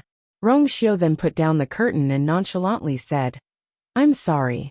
So the person you met in the Imperial Mausoleum is the head of Zhenbao Pavilion." Chu Luiyue retracted her gaze. "Your Highness, do you know this person?" Rong Xiao's lips curved slightly. "Not really. I've only heard some rumors." Chu Luiyue looked at him meaningfully, but he looked indifferent. She couldn't tell anything from the beginning. Maybe she was overthinking? "This person has helped me several times. It was also because of his help today that I was able to get out successfully. But how did your Highness find this place?" Rong Xiao paused for a moment, but he quickly returned to normal. "Shui knows you're here." Chu Luiyue nodded in understanding. The five senses of a magical beast had always been very sharp. Shui had always liked to be with her, and was familiar with her scent. It was normal for her to find this place. "I haven't seen Shui for a long time. Why did Mu Qinghe bring you here?" Rong Xiao asked. Chu Luiyue pondered for a moment and shook her head. "It seems like he's looking for something." In fact, she really didn't know what Mu Qinghe was planning to do. He was most likely going for the pyramid. But what exactly was that? What was the use of him coming here? The strangest thing was, why did he bring her along for such an important and secretive matter? Chu Luiyue only felt that there was a thick fog in front of him. Rong Xiao said, "We've caused quite a commotion this time. Imperial Father will probably step up the search. The fewer people who know that you and Mu Qinghe have been here, the better." Chu Luiyue came back to his senses and nodded. After Emperor Jiawen and the rest walked out of the Imperial Mausoleum's passageway, Elder Yi immediately sent out a message. Zhongqi and the others who had been waiting bitterly at the top of the mountain immediately rushed over when they saw the signal. When they saw the few people standing behind Emperor Jiawen and Elder Yi, Zhongqi and the others were shocked. When did these people barge into Golden Inheritance Peak? He didn't know the other two people, but he would never mistake Crown Prince Rongjin for someone else.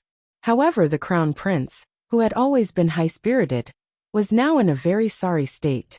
The young woman and the old man beside him didn't look any better. Mr. Yi asked. During this period of time, did anyone else come out of the Imperial Mausoleum other than us? Zhongqi immediately bowed.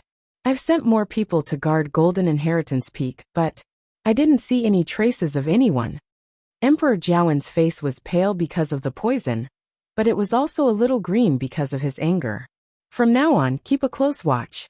Once you find anything amiss, immediately report to me. He didn't believe that the two of them could really stay inside forever. Zhongqi and the rest didn't dare to ask why Rongjin and the rest would appear here, so they could only agree. Elder Yi, who was at the side, turned around to take a look and waved the fan in his hands. The people inside have extraordinary means, so it's easy for them to leave this place silently. However, Emperor Jiawen is still angry, so there's no need to say this. Perhaps the person inside had already left. Who knows? Elder Yi smiled helplessly and shook his head. Even though I didn't see them, a strong warrior of that level, Country Yaochen really can't afford to offend them. I don't know how Situ Xingchen and the rest offended them, but the exit didn't close earlier or later. It just had to close when they were about to escape, trapping them inside. They clearly did it on purpose. His gaze swept across Situ Xingchen and the rest. It's going to be interesting this time. Almost overnight, the situation in the imperial capital had changed. First, the empress passed away. Then, Rongjin was disrespectful to the ancestors and was stripped of his position as the crown prince. These two things happened consecutively, and everyone was caught off guard. For a moment, all sorts of guesses were made.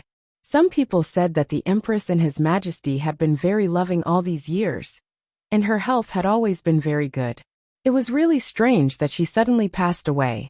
Rongjin had been the crown prince for so many years, and his majesty had always thought highly of him. Even when he made a mistake and was scolded in public, his majesty didn't strip him of his position as the crown prince.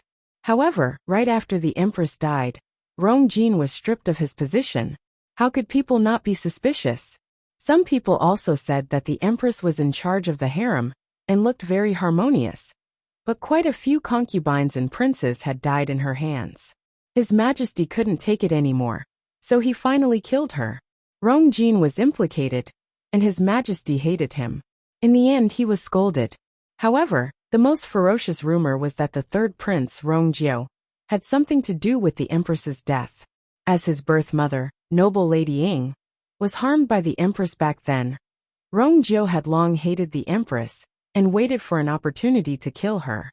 As for Rongjin, in the past few months, he had been scolded by his majesty and was even put under house arrest. His position as the crown prince only existed in name, and it was only a matter of time before he was stripped of his position. Even though the higher-ups strictly ordered everyone not to talk about this matter and used all sorts of methods to suppress these rumors, country Xing Luo's Emperor Xian Kong, Situ Yan's arrival made the entire matter even more confusing. In the darkness, there seemed to be an invisible hand that easily controlled everything and made the waves even more turbulent. Palace. In the palace, Situ Yan and Emperor Jiawen were facing each other. Situ Yan's expression was cold. I'll say it again. Hand over Xingchen and Lianning, and cancel her marriage agreement with Rongjin. If not, country Xing Luo won't let this matter rest. Emperor Jiawen seemed to have heard the funniest joke in the world.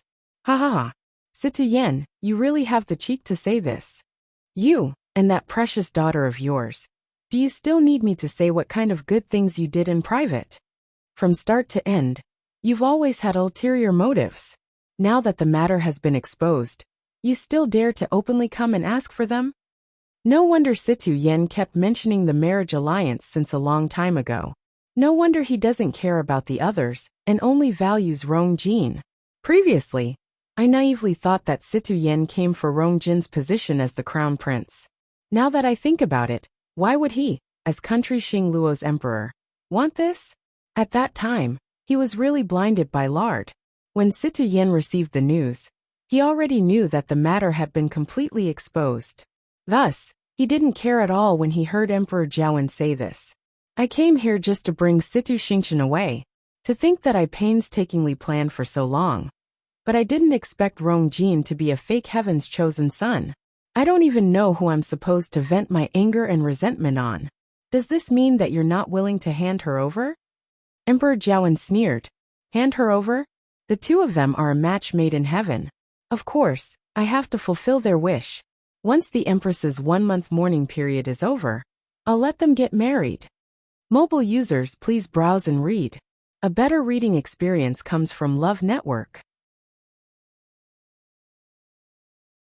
Chapter 418. Situ Yin widened his eyes in shock. Rongxiao, are you crazy? The Empress is the mother of the country, and they have to hold a national funeral after she passes away. As her son, Rong Jin should be filial for 3 years. Even if there's an emergency, it should be at least a year. A month. Isn't that equivalent to holding a wedding while stepping on the Empress's coffin? Do you still want your face? Do you still want your reputation? If you really do this, not only will Rong Jin and Situ Xingqian be labeled as traitors, but even the entire country, Yao Chen's royal family's reputation will be affected.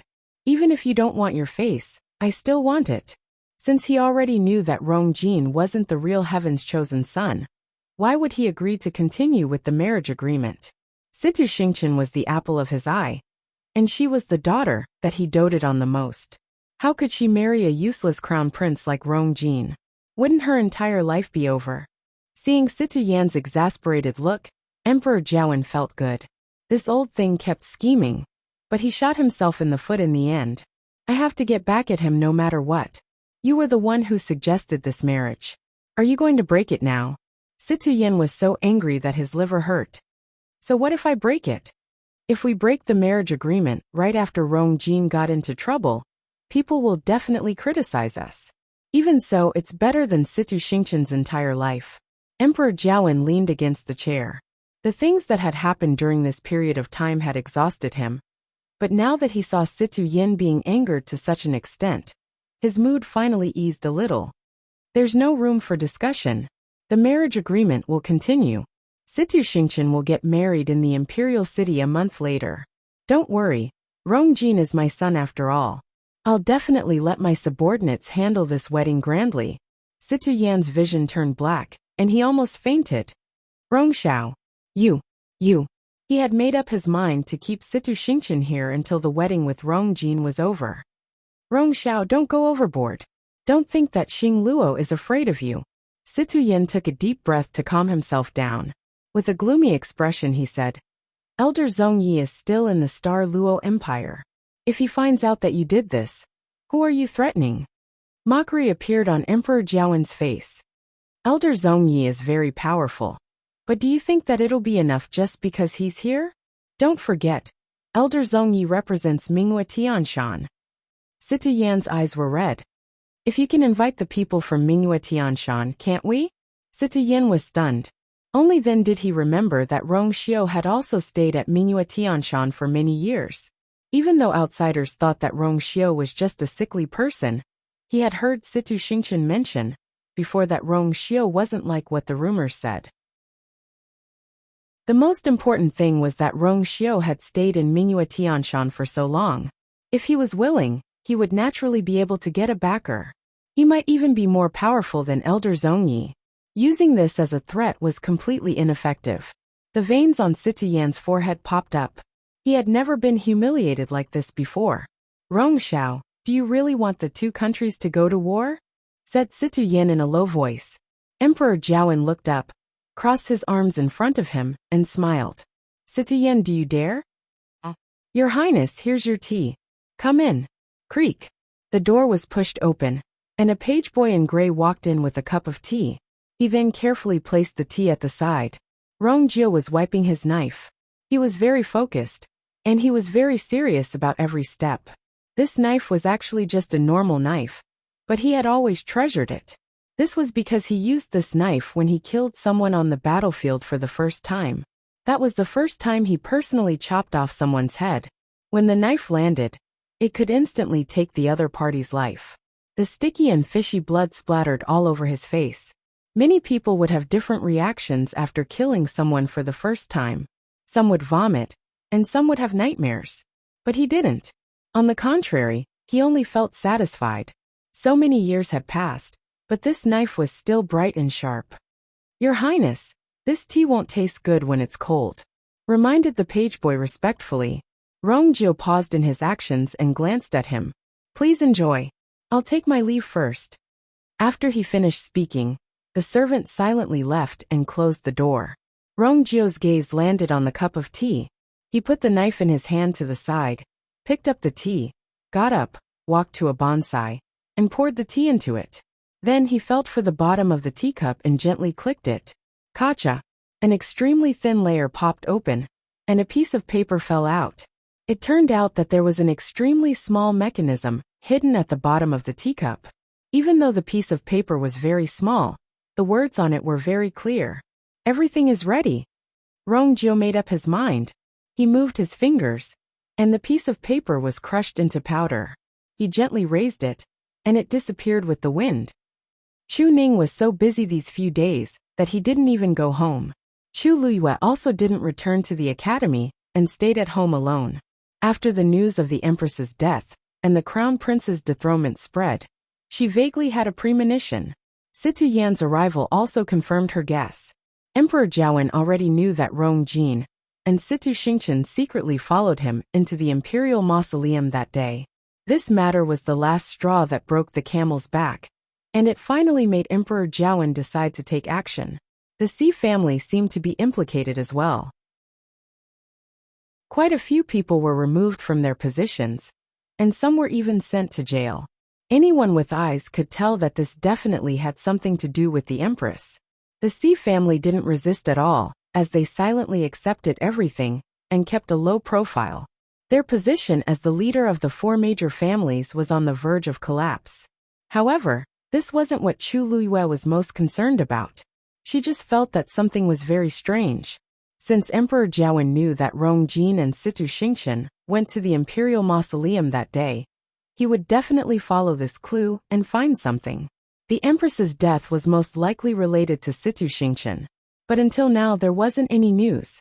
On the other hand, the third prince, Rongjio, was splashed with dirty water for no reason, and the rumors became more and more intense. Almost everyone believed that he was the one who was most deeply involved in this matter. Emperor Jiawen wasn't dumb. If he really wanted to investigate, he could definitely find something. But now, he was actually allowing this matter to develop. "I heard that Rongjio is also under house arrest." Chu Luyue felt that something was amiss no matter how she thought about it. Also that pyramid, even though it's on me, I still don't know what it is. No matter how she thought about it, she didn't have a clue. In the end, Chu Luyue decided to make a trip to Heptagon Alley personally. The empress must know something. Now that she's already dead, Situ Xingqian and Rong Jin can't ask her. So I might as well check it out myself. But when she reached Heptagon Alley, she saw a floor full of corpses. Those were the Imperial guards guarding this place. Chu Luyue's heart sank as she immediately pushed open the door and entered. The blood-colored bronze cauldron that was previously placed in the middle of the yard had actually disappeared. Digression.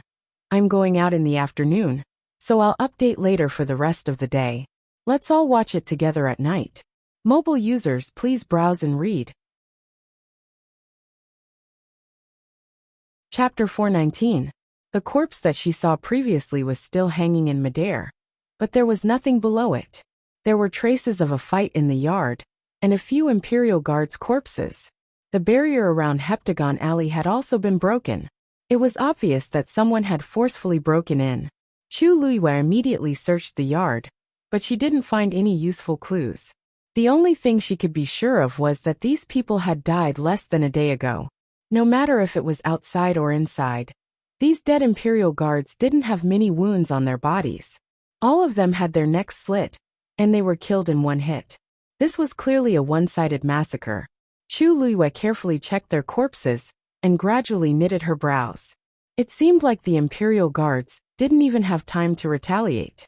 Even though these people weren't the best, they were all well trained. To be able to kill so many people at the same time, and not even give them a chance to spread the news, it was either that the other party had a lot of people or they were very strong. Chu Luiyue was more inclined to the latter. The Imperial City had been heavily guarded recently. If so many people really came, the commotion from both parties' fight would have spread out long ago. It wouldn't be like now, where there were corpses everywhere, but nobody knew about it. If she didn't coincidentally rush over today, she didn't know when this situation would have been discovered. Chu Luiyue thought for a moment and went straight to the palace. The palace was heavily guarded, but thankfully, Chu Luiyue and Rong Xiao had a marriage agreement. As Prince Li's future princess consort, the palace mates naturally let her in. Chu Luiyue didn't go to find Emperor Jiawen. Instead, she went straight to the Empress's bedroom. On the way, she acutely felt that the atmosphere in the palace was very stiff and strange. Everyone had become very careful. It was obvious that the Empress and Rong Jin's matter made them jittery. Halfway there, Chu Luiyue bumped into a group of people. The person in front was Chu Ning. After not seeing him for a few days, he looked much more haggard and tired. It was obvious that he had been very worried during this period. "Father." Chu Luiyue quickly stepped forward. Hearing this familiar voice, Chu Ning immediately looked up and saw Chu Luiyue. His eyes flashed with surprise, but then he frowned. Why are you here?" Chu Luiyue walked up to him. "Father, I have something important to tell you." Chu Ning looked at her expression, and suddenly felt a sense of unease in his heart. Yue had always been very sensible. If it was not an urgent matter, she would absolutely not run to the palace to look for him at this time. He whispered a few words to the people behind him, then led Chu Luiyue to the side. "What happened?" Chu Luiyue pursed her lips. "Father, the Imperial guards in charge of guarding Heptagon Alley have all been killed. As for the bronze cauldron in the Heptagon Alley, it has already been stolen, and its whereabouts are unknown." What? Chu Ning's face was filled with shock. He expected that something bad must have happened, but he didn't expect that. "When did this happen?" Chu Luiyue briefly explained the matter. Chu Ning's expression became more and more unsightly. "In other words, we still don't know who did it? And there are no clues at all?" Chu Luiyue gently nodded. "I know that His Majesty places great importance on the Heptagon Alley, and it just so happens that you have been in charge of it recently, so I immediately rushed over after the incident." Chu Ning's face seemed to have condensed a layer of frost. These few days, he had been busy in the palace dealing with the Empress's matters, so he temporarily put the Heptagon Alley matter aside and handed it over to his subordinates to handle. But he didn't expect that such a thing would happen. Even if His Majesty ordered him to stay in the palace and solve the problem here first, he couldn't absolve himself from the blame. "All right, I understand. I will report to His Majesty now." Chu Ning quickly made a decision.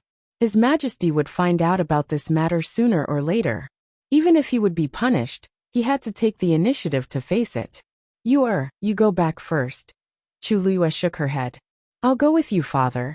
I am the first person to discover this matter, so there is no reason for me not to go."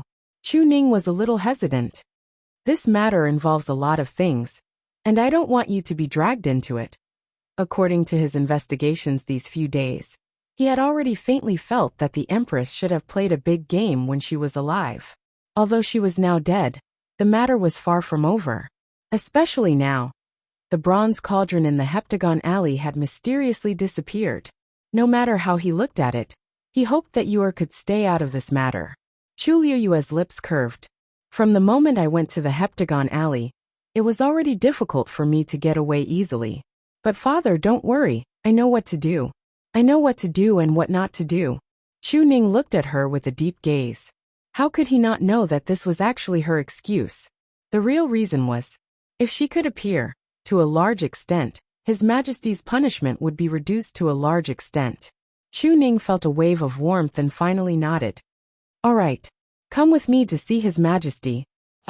Chu Luiyue walked beside Chu Ning, and the Imperial guards behind them were very perceptive and kept a distance from the two of them. Originally, Chu Luiyue wanted to ask about the Empress's situation, But after thinking about it, he suppressed the words. After walking for about 15 minutes, the group finally arrived at Zhaoyang Hall. The strange thing was that it was currently daytime, but the door of Zhaoyang Hall was tightly shut. The number of Imperial guards outside the hall was also twice as compared to usual, and they looked like they were ready to fight. Chu Ning stopped in his tracks. Eunuch Min, who was guarding outside the hall, saw Chu Ning and knew that he had come to report to His Majesty. But then, he saw Chu Luiyue standing beside Chu Ning. Eunuch Min's heart skipped a beat. Why is she here at this time? He hurriedly walked over with small steps. Lord Chu Ning, His Majesty is dealing with important matters at this time. Please wait a moment. After that, he looked at Chu Luiyue. Miss Lu Luiyue, why are you here today? Chu Luiyue concisely said, My Majesty has something to tell His Majesty. I have something important to report to His Majesty with my father. Eunuch Min, you don't have to worry. We'll just wait here. Eunuch Min was a shrewd person. When he saw Chu Luiyue and Chu Ning's expressions, he felt that something was amiss. Hence, he didn't ask in detail, and left after saying a few words. But the moment he walked back, the door was suddenly opened from the inside. Bang! A middle-aged man in a black brocade robe walked out from within. His face was very gloomy, and he exuded an imposing aura that prevented strangers from getting close. When Eunuch Min saw him, he immediately respectfully took a step back. However, that man didn't care about him at all, and just walked out with big strides. Looking at that face, Chu Luiyue slightly narrowed her eyes. This face looks a little familiar. Suddenly, her eyes lit up. This man is 50% similar to Situ Xingchen. Mobile users, please browse for a better reading experience from Love Network. Chapter 420. This person must be Country Xing Luo's Xiankong Emperor, Situ Yan. It seems like he didn't have a good conversation with Emperor Jiawen, and he's probably at a disadvantage. If not, he definitely wouldn't show such an expression in front of so many people. He's an emperor after all. If he didn't encounter something unbearable, he wouldn't have such a reaction. Chu Luiyue was a little curious. I don't know what Emperor Jiawen said or did to make Situ Yan so angry. Situ Yan walked past them. Suddenly, Situ Yan paused in his footsteps and turned to look at Chu Luiyue. You're Chu Luiyue? Chu Luiyue's eyes sparkled. That's weird. This person actually knows me? She lowered her head and curtsied. Situ Yan's gaze was like a sharp knife that scraped across Chu Luiyue's body. Chu Luiyue's heart skipped a beat. It seems like Situ Yan doesn't have a good impression of me. Chu Ning stepped forward and silently blocked in front of Chu Luiyue, blocking Situ Yan's vision. Situ Yan grunted and turned to leave.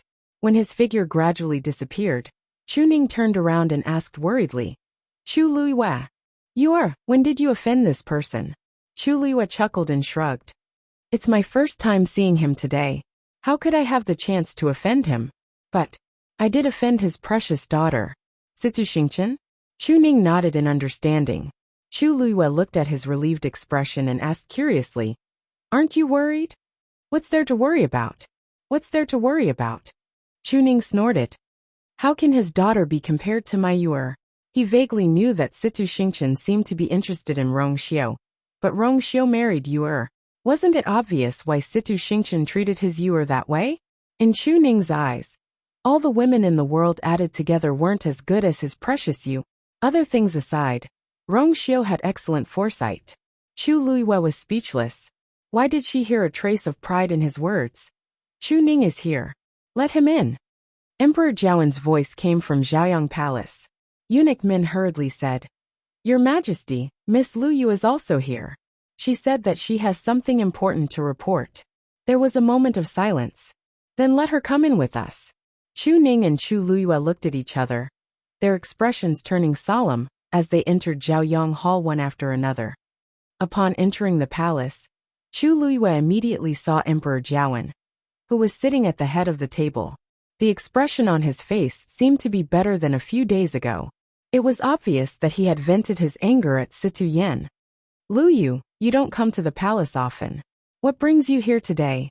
His tone was relaxed, and it was obvious that he didn't care much about Chu Luiyue's arrival. Chu Luyue and Chu Ning exchanged glances before they stepped forward. Your Majesty, Luyu came here today because of Heptagon Alley. Upon hearing the words Heptagon Alley, Emperor Jiawen's expression froze, and he unwittingly sat up straight as he stared at Chu Luyue. What did you say? Chu Luyue paused for a moment before she told him everything. However, she changed her reason for going to Heptagon Alley to that she happened to pass by there. She didn't want Emperor Jiawen to know that she was secretly investigating this matter. Emperor Jiawen was stunned when he heard the first sentence. He spent a lot of effort to suppress his urge to flip the table and stand up, but the veins on his hands, which were grabbing onto the chair, were popping up. His face was green and white, and it was very interesting. Chu Luyue had long expected his reaction, so she pretended that she didn't notice it and calmly told him what happened. As this is a serious matter, Luyu didn't dare to act on his own, so he immediately rushed over. Chu Ning immediately knelt down and asked for forgiveness. It's all my fault for causing this situation. Please punish me, Your Majesty. Emperor Jiawen slowly held his forehead and didn't say anything for a long time. Chu Ning and Chu Luyue waited quietly. Actually, Emperor Jiawen's emotions were very complicated at this point, and his mind was in a mess. He originally thought that the truth of this matter would gradually be revealed after the Empress died, and Rong Jin was removed from his position. But now, something like this actually happened. His first reaction was to suspect Situ Xingchen. After all, he had basically confirmed that Situ Xingchen secretly met the Empress and learned quite a lot from her. She even obtained the key that the Empress secretly engraved when she was alive, which allowed Rong Jin to successfully enter Golden Inheritance Peak. She was very ambitious, so it wasn't strange for her to do such a thing. But the key point was that Situ Xingchen was currently trapped somewhere. This clearly meant that she didn't steal the bronze cauldron. As for Situ Yen, it didn't seem very likely either. This time, as the matter was urgent, Situ Yen rushed over at the fastest speed, and only brought a few personal guards with him. The other party is very strong, and they clearly came prepared. This matter can't be entirely blamed on you.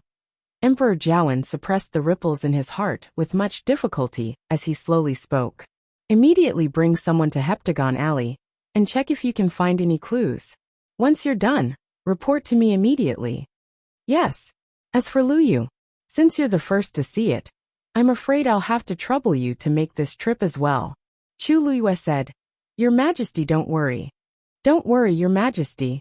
I'll do my best. Emperor Jiawen nodded and suddenly asked, Oh right. This won't take up too much of your time and energy, right? On Vice Admiral Mu's side, you have to prioritize him for everything, okay? Chu Luyue agreed, but he chuckled in his heart.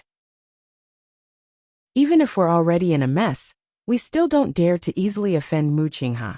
If Emperor Jiawen knew that the two people who entered the Imperial Mausoleum were actually me and Mu Qinghe, I wonder what his expression would be. I'm a little tired. You guys can leave first. Emperor Jiawen waved his hands and Chu Ning brought Chu Luyue out. After walking out of Zhaoyang Palace, Chu Luyue suddenly asked, Why? Father, can I go to the Empress's bedroom to take a look? Chu Ning was taken aback. Why are you going there? Chu Luyue pondered for a moment and smiled. I might be able to help you find some useful clues. However, Chu Ning shook his head solemnly. The Empress's funeral is tomorrow. It's not appropriate for you to go now. He still wanted to cleanly separate Chu Luyue from this matter. Seeing his determined attitude, Chu Luyue didn't continue and changed the topic. The group of people left the palace together and went straight to Heptagon Alley. Princely Mansion. Master, a portion of the Northwest Army has already gone to the Imperial City, said Umo softly said. They'll reach here in at most 3 days. Look. Rong Xiu looked nonchalant as he flipped a page of his book. How many people are coming? Not many, just 5,000. However, almost all of them are the Northwest Army's elites, and they've killed their way out of the battlefield. They can fight against 10 people each. Even though there are more Imperial guards in the Imperial City, the outcome is still uncertain if the two sides really fight. Besides, there are reinforcements behind. Rong Xiu's lips curved up slightly. Rong Jiu won't fight an unprepared battle. Besides, I want him to win. Mobile users, please browse and read. A better reading experience comes from Love Network. Chapter 421. Mu Qinghe and Jian Fengqi also returned to the imperial capital together, without attracting anyone's attention. As soon as he returned, Mu Qinghe shrank himself in the room. Jian Fengqi originally wanted to take a look at his injuries, but he was refused entry. His temper was not good to begin with, and seeing Jian Fengqi like this, his patience was exhausted. He was too lazy to care, and went to do his own things. Mu Qinghe stayed in the room, and simply treated his wounds alone. There was no expression on his face, and he looked like a piece of wood. However, in his mind, everything that happened in the Imperial Mausoleum was constantly replaying. Especially that illusion. Even if he knew that everything was just an illusion, every time he thought about it, his heart would still stir. Especially when he was alone and quiet. All kinds of images seemed to flash before his eyes, and his ears were filled with noise. Mu Qinghe closed his eyes in annoyance, but found that that person's face was becoming clearer and clearer. She still had a smile on her face. "Qinghe, why did you call this consort?" Her voice was clear and gentle, and every word entered his ears. Mu Qinghe's heart seemed to be poked by something, and it was extremely sour. But soon, the smile on her face disappeared, and it was replaced by shock and disbelief. "Qinghe, you betrayed this consort?" The bright starlight in her eyes gradually dissipated, and endless disappointment and sorrow surged. Mu Qinghe suddenly opened his eyes. In a short time, he was actually covered in cold sweat. The sweat and blood mixed together, and it was painful. He stood up, planning to clean himself up first. However, just as he took a step, his expression suddenly changed, and he stopped. A bronze mirror flew out from his body. He was blocking his way out. An endless sea of blood surged. A terrifying aura came, covering the sky and earth. Mu Qinghe's body swayed, and he knelt on the ground. An intense bone-piercing pain came from his heart. He grabbed the clothes in front of his chest tightly, desperately pressing down. But it could not alleviate the pain even a little. "Where is it?" A cold and majestic voice came from within. Mu Qinghe clenched his teeth, sweat dripping from his forehead, and his lips trembling pale. This subordinate is incompetent, unable to snatch the thing. Trash. The pain that was several times more intense instantly swept through his entire body. Mu Qinghe finally could not help but groan, and he spat out a mouthful of blood, and fell to the ground.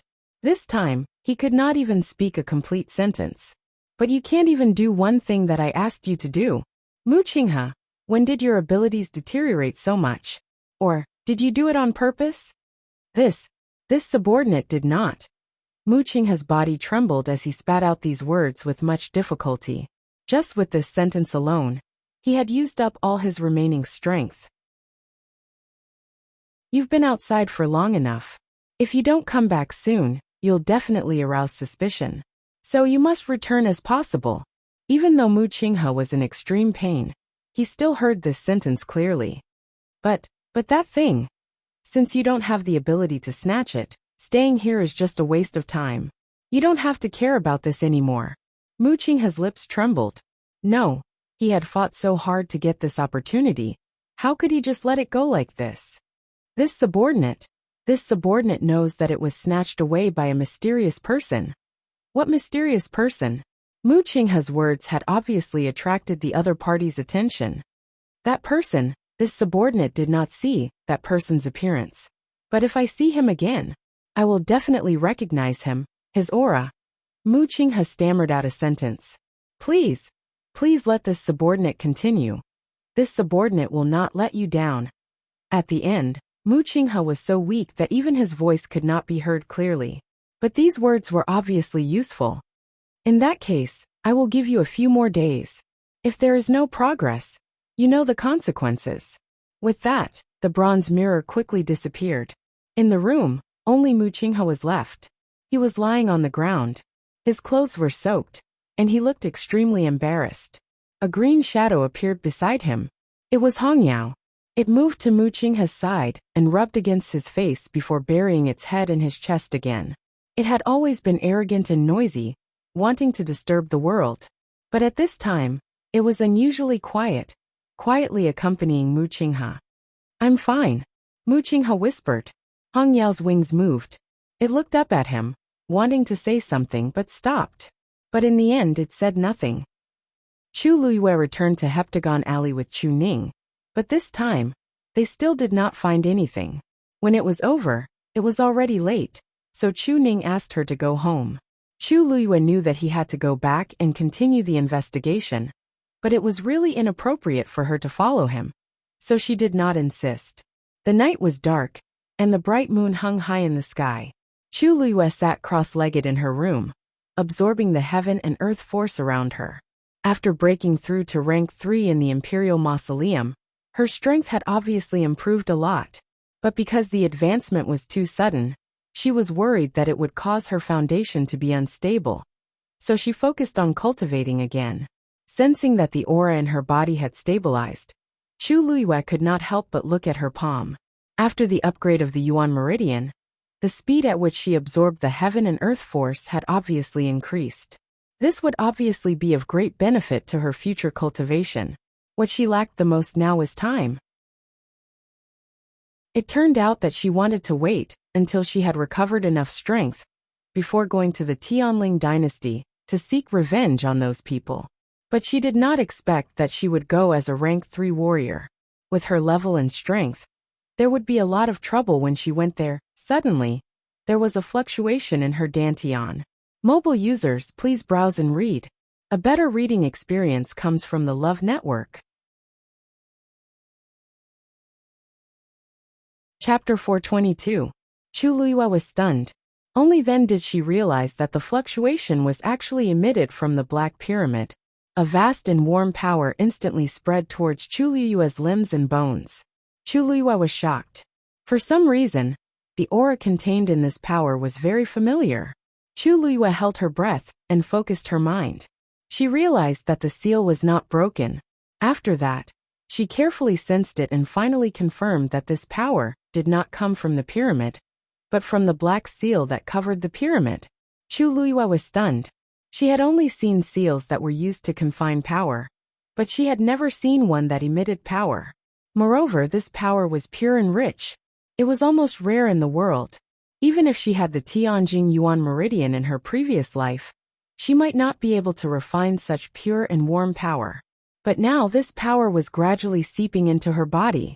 Chu Luiyue was stunned for a while before she finally regained her senses. The seal on the pyramid was actually helping her to nourish her body and improve her cultivation. After thinking this through, even Chu Luiyue was filled with shock. What was going on? Didn't the first master forcibly leave this seal on the pyramid because he didn't want her to touch it? But now, what about the power that was overflowing from it? Suddenly, a figure flashed across her mind. It was the back of a man in a black brocade robe. Although it was blurry, it was still tall, slender, and straight. Chu Luiyue's heart suddenly skipped a beat. She had seen this man's back before. It was clearly the man who had stood in the octagonal pavilion on the cliff, in the Imperial Mausoleum in the illusion. But this time he was not standing there. Instead, it seemed like he was standing beside a lake. The scene flashed so quickly that Chu Luiyue did not have time to see it clearly before it disappeared. Chu Luiyue seriously tried to recall it, but she was disappointed to find that she could not remember anything. However, that sense of familiarity was becoming stronger and stronger. Chu Luiyue opened his eyes, his heart beating wildly. She finally couldn't hold it in any longer. She stood up, walked to the window, and pushed it open in frustration. The night breeze blew, instantly waking her up. Now, she was more and more suspicious that it was not an illusion at all. Otherwise, she definitely wouldn't have such a subtle feeling. Could it be that the man in the black robe was the owner of the precious treasure pavilion? Chu Luiyue frowned. If that was the case, then why didn't she have any impression of this person? She tucked her hair behind her ears, and a trace of seriousness appeared between her brows. Something doesn't seem right. Whoosh! Suddenly, a strange voice came from afar. Chu Luiyue immediately looked up. In the darkness of the night, a black figure appeared in the courtyard. The moonlight elongated that person's shadow, but Chu Luiyue couldn't see that person's appearance under the heavy shadows. Then a terrifying aura enveloped the entire courtyard. Chu Luiyue was instantly on guard. Her muscles tensed up. This person was extremely dangerous. The surrounding space seemed to be frozen, and all sound was annihilated. The silence was chilling. Suddenly, that person stretched out his hand and beckoned with his index finger. Chu Luiyue's heart skipped a beat. It was a severely burned hand. Even though only half of the palm was exposed, Chu Luiyue could clearly see the shocking scars on it under the moonlight. In the next moment, that person's figure instantly rose into the air and flew into the distance. Did he want her to follow? Chu Luiyue's hand slowly clenched into a fist. She wasn't sure if this was some kind of invitation or provocation. But no matter what, that person clearly knew her identity. And he came with a purpose. Just as that person's figure was about to disappear, Chu Luiyue saw that person suddenly turn around. This time, that person stretched out his hand again and made a gesture. Chu Luiyue's eyes suddenly widened, because that gesture was a secret code that only the 13 Yu guards knew. Palace, Blessing Palace. This was Rong Jin's residence in the palace. After he turned 20, he moved to Crown Prince Mansion outside the palace and rarely came back here. Because of this, Blessing Palace was more deserted than other places, and not many people came here. But at this point, almost nobody knew that the deposed Crown Prince, Rong Jin, was locked up here. Situ Xingchen was also locked up here with him. It was already night time, and Blessing Palace was pitch black. It looked as deserted as usual. However, there were a few hidden auras in the dark, indicating that this place wasn't as peaceful as it looked on the surface. A figure quietly entered the hall. He entered the side hall, walked to the front of the bookshelf, and raised his hand to turn an inkstone on the shelf. Ka! The sound of gears moving could be heard. Under the bookshelf, the smooth and heavy jade board slowly moved aside. A narrow entrance appeared in front of them. With the moonlight, they could vaguely see that there was a staircase inside. That person walked down without hesitation. After his figure disappeared, the jade board closed again. The entire room was silent as if nothing had happened. Chu Luiyue's heart was in turmoil. The 13 Yu guards were her personal guards, and she personally created them back then. Every single one of the 13 guards was personally selected and trained by her. Unlike Mu Qinghe, who controlled the military, the 13 Yu guards had no connections with any forces in the imperial court. They were more like her secret knife. Wherever she pointed, they would cut through all the thorns for her. The most important thing was that she was their only direct master. At any time, at any place, under any circumstances, they would only listen to her orders. Even her father had no right to interfere. When she was in a desperate situation back then, the 13 Yu guards weren't by her side. All the signals she sent for help were also ignored. Until her death, she didn't see any of them again. After meeting Mu Qinghe, she had a guess in her heart. Did the 13 Yu guards betray her back then? She didn't dare to think about it. Every time she thought of this, she would automatically skip it, as if she was actively avoiding something. Therefore, only God knew how shocked she was when she saw that familiar hand gesture. Chu Luiyue's entire body seemed to be frozen. All the blood in her body stopped flowing, and only her heart was beating wildly. Thump, thump, thump, thump, thump, thump, thump, thump. Countless guesses flashed through her mind at lightning speed. You! However, just as she opened her mouth and was about to ask the person, that person suddenly turned and left. Chu Luiyue gritted her teeth and jumped out of the window. She followed that person. Mobile users, please browse for a better reading experience from Love Network. Chapter 423. Creak. The sound of the door opening was heard in the dark and cramped space. Situ Xingchen, who was trapped in the metal cage, suddenly looked up. Her exquisite hair bun was already untied, and a few strands of hair hung down messily. She looked very down and out. The dirty marks on her face and body made her look even more disheveled. I've lived for so many years, but I've never been in such a situation. The footsteps gradually got closer. A man walked in and stood 3 steps away from the metal cage. In the entire space, only the 2 candles on the mottled walls were shining weakly. Situ Xingchen couldn't see the person's face clearly, but she immediately recognized him when she saw his figure. It's Emperor Jiawen. She almost immediately stood up, rushed over, grabbed the metal bars and harshly shook them. Let me out! Let me out! My father is already here, right? Emperor Jiawen took a step back and reached out to fan his nose. Situ Xingchen was instantly embarrassed, and her face was burning. She involuntarily let go of her hands and wanted to crawl into the ground. After being locked in here, she had to settle all her daily needs in this small space, and she couldn't even leave the cage. One could imagine what kind of person she was now. Situ Xingchen didn't know how long she had been locked in here, because every day felt like a year.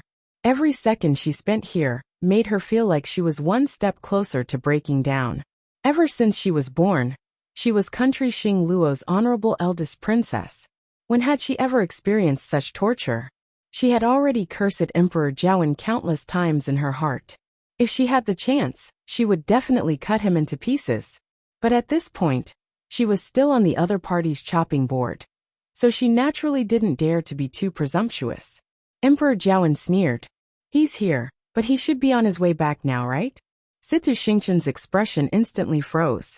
It was as if a bucket of cold water had been poured over her head, extinguishing all her hopes and desires. Impossible. My father definitely won't leave me alone. You're lying to me. Situ Xingchen screamed in disbelief. Father has always doted on me the most. How can he leave just like that? Don't worry. He's only going back to prepare for your wedding with Rongjin. You're his most beloved daughter, so of course he wouldn't abandon you. Oh right, the date is set to be half a month later, said Emperor Jiawen slowly. After the Empress' funeral, we will hold your wedding. Originally, it was set to be a month later, but your imperial father seemed to be in a hurry, so he brought it forward by half a month. Situ Xingchen was completely stunned. What? My wedding with Rongjin? She had already told her father that Rongjin was a fake heaven's chosen son. On the one hand, father came to cancel her marriage agreement with Rongjin, and on the other hand, he wanted to take her away from here. But now what was going on? Time was tight, so it was inevitable that some things were overlooked. But thankfully, Rongjin was no longer the crown prince. So many complicated and long formalities could be skipped. Emperor Jiawen sounded relaxed as if he were really happy for them. Situ Xingchen was so angry that her entire body trembled. He did it on purpose. Emperor Jiawen clearly did it on purpose. He wanted to use this opportunity to thoroughly humiliate them. You. At this stage, Situ Xingchen finally tore off her last layer of disguise. Her sharp voice reverberated in the dark space, and it sounded more like a female ghost's shrill scream. She stared at Emperor Jiawen with all her might, wanting to find some clues from his blurry face. But nothing. Emperor Jiawen didn't look like he was lying. Situ Xingchen's heart finally sank. She knew that Emperor Jiawen was forcing her. The moonlight was bright, and the night breeze was gentle. The imperial city at night seemed to have fallen into a deep slumber as it was silent. Chu Liyue followed that mysterious person all the way. Very quickly, she discovered that the person was heading in the direction of the palace. Her heart skipped a beat, and she instantly hesitated. It wasn't that she hadn't been to the palace before, so she clearly knew that the entire palace was actually a gigantic Xian formation. Outside the imperial palace, there was an invisible barrier. With her current strength, it would be too difficult for her to sneak in without anyone noticing. But the person in front didn't seem to care about all this, as he continued to move forward quickly. Chu Liyue took a deep breath in and still followed him. No matter what, I must get to the bottom of this matter today. After around 15 minutes, the two of them finally arrived outside the palace's walls. This place was rather secluded, and other than the patrolling imperial guards, there weren't many people guarding it. But Chu Liyue could clearly feel the barrier's suppression when she stood below the wall. She looked up at that mysterious person. That person stretched out his hand, and a ray of starlight flashed across his fingertips. A neat cut instantly appeared on the barrier. Also, it didn't cause any commotion. Chu Liyue's eyelids harshly twitched. This move, I've seen it before. It had helped me a lot before. But I didn't expect that today, Shua. The barrier opened, and that person had already jumped over the wall. He had entered the palace. Chu Luyue could only see the corner of a black shirt flashing across the wall. She took a few steps back and quickly rushed forward. She stepped on the wall. Then her body was parallel to the ground, and she directly rushed up the wall. She easily flipped her body, bent her legs slightly, and landed on the ground. She looked up and saw that the person had continued to move forward. Chu Luyue pursed her lips. This person wasn't worried that she wouldn't be able to keep up. But she didn't have time to think too much and quickly chased after him. The two of them were like night cats, completely hidden in the thick darkness of the night. But soon, Chu Luyue was shocked to find that this person seemed to be very familiar with the layout of the palace. Under that person's lead, they easily avoided all the patrolling and guarding palace guards. They drove straight in. Chu Luyue was even more puzzled. Why was this person so familiar with the palace, as if he had been here countless times? Especially towards the end, they went further and further away, but that person's speed was consistent from beginning to end. Every step he took was without any hesitation. After about the time it took to drink a cup of tea, that person finally stopped. Chu Luyue stood still, hiding in the shadows, and looked forward. When she saw the words Blessing Palace on the signboard, her brows furrowed slightly. Why did he come to this place? It didn't seem like, suddenly, Chu Luyue's gaze focused. No, there were a few obscure auras around the Blessing Palace. There was someone inside. Just as she was thinking about who would be here at this time of the night, that mysterious person suddenly walked forward. Mobile users, please browse for a better reading experience from Love Network. Chapter 424. Chu Luyue originally thought that the person was going to directly go over, but he saw something fall from the person's hands when he walked over the next moment. Under the illumination of the moonlight, that thing reflected a faint light. A faint fragrance wafted out. Chu Luyue was stunned. This is phosphor powder. Just a little bit of it can ignite a sea of fire. This person, is he planning to burn Blessing Palace down? But this is only the periphery of Blessing Palace. Even if he sprinkles the phosphor powder here, it won't immediately burn inside. What is he doing this for? Suddenly, Blessing Palace's side door opened. Chu Luyue immediately looked up. A figure walked out from it. Chu Luyue focused his gaze. It's indeed Emperor Jiawen. After thinking about it, he's the only person who can mobilize such a large force in the palace. As the distance was quite far, and the person's face was mostly hidden in the darkness, Chu Luyue couldn't clearly see his current expression. Emperor Jiawen raised his hand and pointed. He then turned around to take a look before leaving. Along with his figure, two of the few obscure auras disappeared as well. It was obvious that the remaining people were still in charge of guarding this place. Chu Luyue squinted his eyes. There aren't many people who can make Emperor Jiawen spend so much effort and carefully trap them in the palace. He thought of Situ Yan's ugly expression when he saw him previously.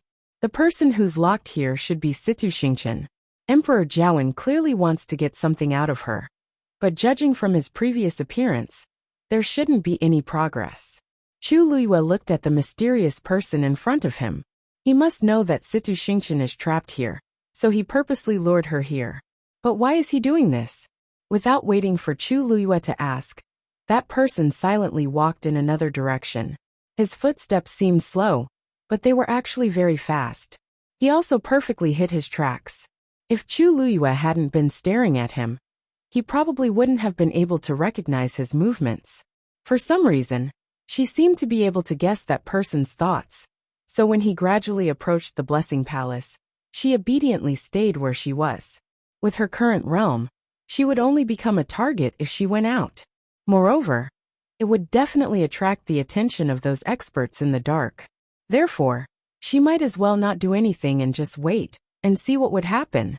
Soon, that person's figure disappeared behind a pillar at the very edge of the Blessing and Peace Palace. Chu Luyue held his breath. Suddenly, a powerful pressure came down from the sky at high speed. She immediately looked up. He saw a gray-robed man walking in the air. He was wearing a curtain hat that covered his face, so his appearance could not be seen. However, judging from his slightly hunched shoulders, he seemed to be quite old.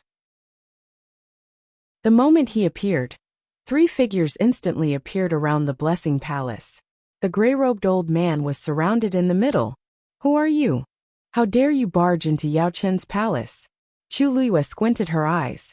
The 3 of them were clearly sent by Emperor Jiawen to guard this place. Also, the 3 of them were all Stage 5 warriors.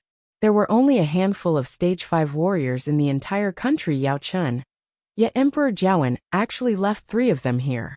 This showed how strict he was with Situ Xingqian. This lineup was enough to stop most people from barging in. However, that gray-robed old man was an entire stage higher than them. The higher the stage, the greater the difference between the 2 parties. Even if the 3 of them worked together, they might not be this old man's match. This old man came here today only to take someone away. As long as you know what's good for you, I won't make things difficult for you, said the gray-robed old man calmly. His voice was low and hoarse, and his tone was calm. However, it had a high and mighty aura, as if it was an order. He's clearly the one who came to snatch Situ Xingqian.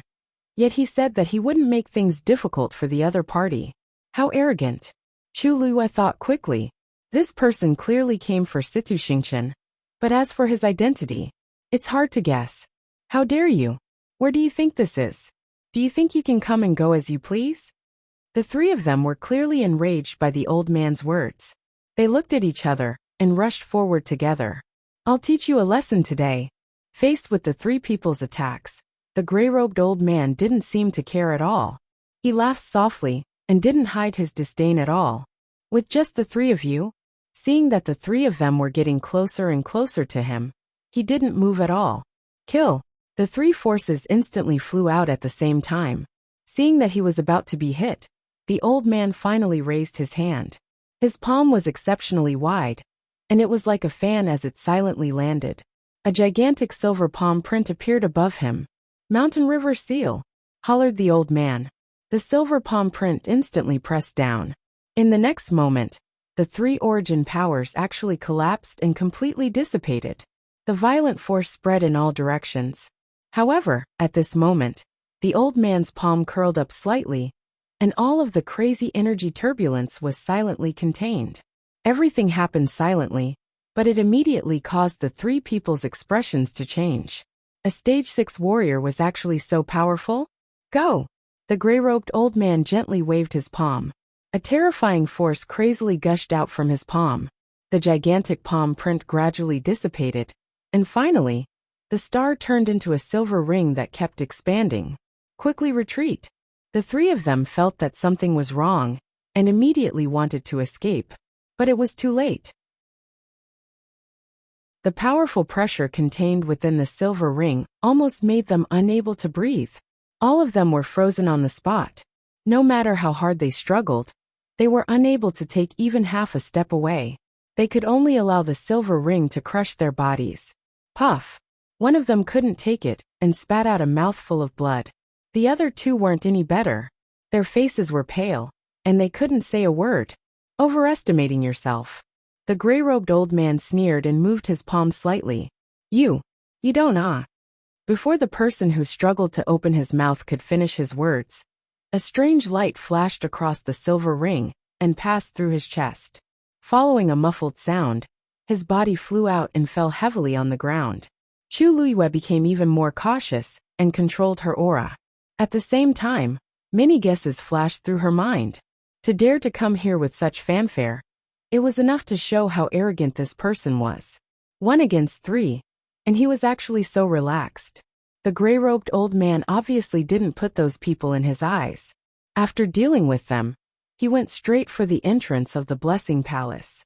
However, just as he was about to approach, a gigantic Xian formation suddenly appeared above the Blessing Palace and completely enveloped it. The gray-robed old man finally stopped, because this Xian formation was actually quite troublesome. But Chu Luiyue, who was hiding in the dark, suddenly had her eyes lit up. She could use that Xian formation to enter the Blessing Palace. Digression: Kawenka is about to faint. Mobile users, please browse and read. A better reading experience from Love Network. Chapter 425. The gigantic Xian formation shone brightly, and the entire Blessing Palace was shrouded in the dazzling light. Under such circumstances, I'll definitely be discovered if I go over directly. But if I merge into the Xian formation, I can conceal myself. Chu Luiyue stared at the Xian formation carefully as her fingers slid in midair, outlining the rough outline. She had never seen this Xian formation before, and this Xian formation's level wasn't low. Thus, she couldn't replicate its original appearance in such a short time. However, she could easily take it apart. A sharp whistle suddenly came from midair. Bang! A firework suddenly bloomed in the dark night sky. This is a warning signal. This commotion will definitely attract everyone's attention in the palace. The elder in gray was thinking about how to break the Xian formation when he heard this sound. He immediately turned around. When he realized that the three of them had sent out a request for help, he couldn't help but snort. Huh, it seems like you're really not afraid of blowing this matter up. The man who was previously thrown onto the ground crawled up with difficulty and spat out a mouthful of blood. He was also holding a tube in his hand. He was clearly the one who lit the firework just now. When the other two saw this, they looked at each other and saw deep worry in each other's eyes. They rushed to that person's side and anxiously said, "Did you forget about Princess Jinghong? Have you forgotten what His Majesty said before? Situ Xingqian is locked up in the Blessing Palace. His Majesty placed a lot of importance on this matter, and even invited us to guard her together. Even the Empress, who was under house arrest back then, didn't receive such treatment. This shows how much His Majesty cares about this matter. Before this, His Majesty had repeatedly instructed us not to let outsiders know that Situ Xingqian was hiding here. But once this news is released, everyone will know about it. In less than 15 minutes, I believe that all the experts in and out of the palace will immediately gather here." The man who spat out blood slowly wiped the blood from the corner of his mouth and stared at the elder in gray. His Majesty also said that the most important thing is to keep an eye on her. If she's taken away, then we won't be able to bear the consequences. The other two looked at each other and hesitated for a moment. In the end, they did not say anything. They once again spread out and surrounded the gray-robed old man. Since it had come to this, they could only do their best. Seeing the three of them in such a formation, the gray-robed old man was stunned for a moment before he suddenly laughed out loud. "Looks like you won't shed tears until you see the coffin. Don't blame this old man for being impolite. Stop him." The three of them also made up their minds and charged forward together. The four of them instantly engaged in a fierce battle. Now is the time. Chu Luiyue retracted his aura and quickly headed for the Blessing and Harmony Palace. At the same time, several incomplete Xian formations appeared around her. Compared to the gigantic Xian formation above, this small Xian formation did not have any sense of existence. However, the patterns and light were able to envelop Chu Luiyue's body. Chu Luiyue kept moving forward, completely hiding his figure in the countless streams of light. The most important thing was that even though the few Xian formations that she copied weren't complete, they were more or less compatible with the Xian formation above.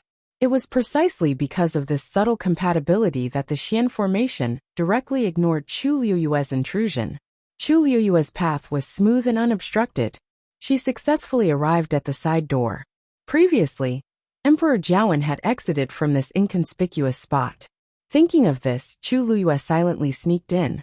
Her actions were very fast, and she disappeared behind the door in the blink of an eye. She did not even attract the attention of the gray-robed old man and the other three people. After entering the palace, Chu Luiyue immediately started searching for Situ Xingqian's whereabouts. Under the light of the Xian formation outside, everything in the palace was much clearer.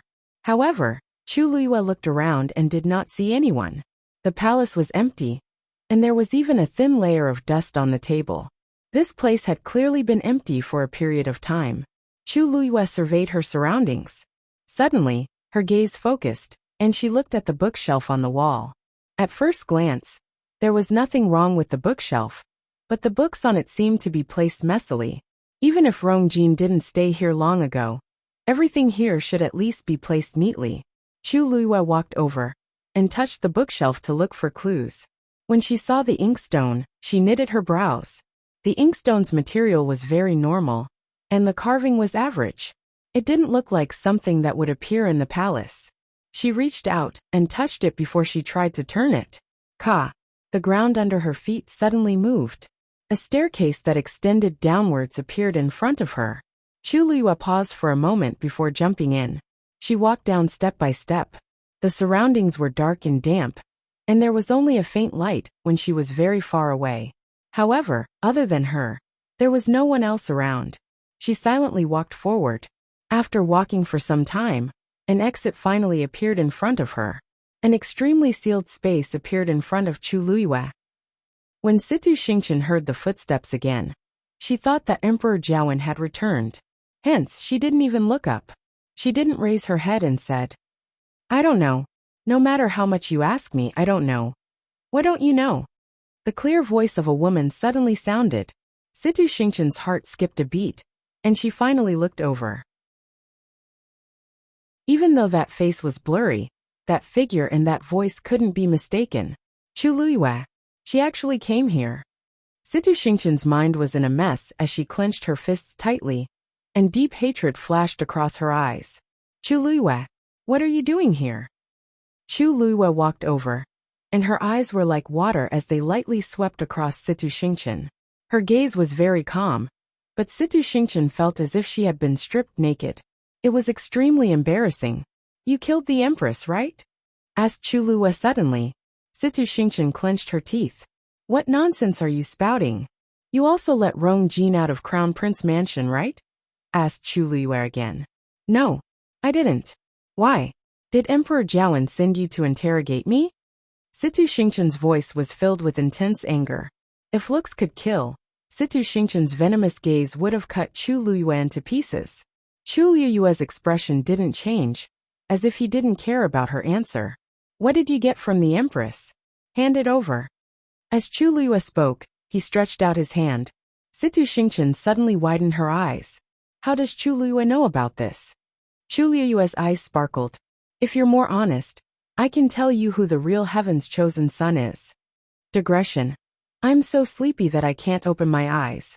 I can't take it anymore as I sit in front of the computer. Tomorrow at 6 p.m. Mobile users, please browse and read. A better reading experience comes from Love Network. Chapter 426. The Real Heaven's Chosen Son. Hearing this, Situ Xingqian's heart skipped a beat. How did you know? Shouldn't only the Empress and Rong Jin know about this? Could it be that Rong Jin told Chu Luiyue about it before?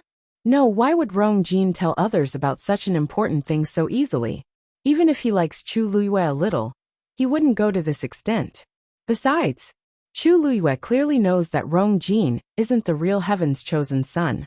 Other than the few of us who were in the Imperial Mausoleum that day, who else would know about this? Situ Xingqian looked at Chu Luiyue warily. Suddenly, an idea popped up in her mind, and she couldn't help but blurt out. She suddenly blurted out, "You were also in the Imperial Mausoleum that day?" As she was shocked, her hoarse voice became sharp. Chu Luiyue shrugged and nonchalantly said, "There's no such thing as a wall. I'll tell you one thing. I'm only going to ask you one last time. Will you give it to me or not?" Situ Xingqian grabbed the railing, and her eyes sparkled. Since you already know about this, I don't have to hide it anymore. I got the key to Golden Inheritance Peak's barrier from the Empress.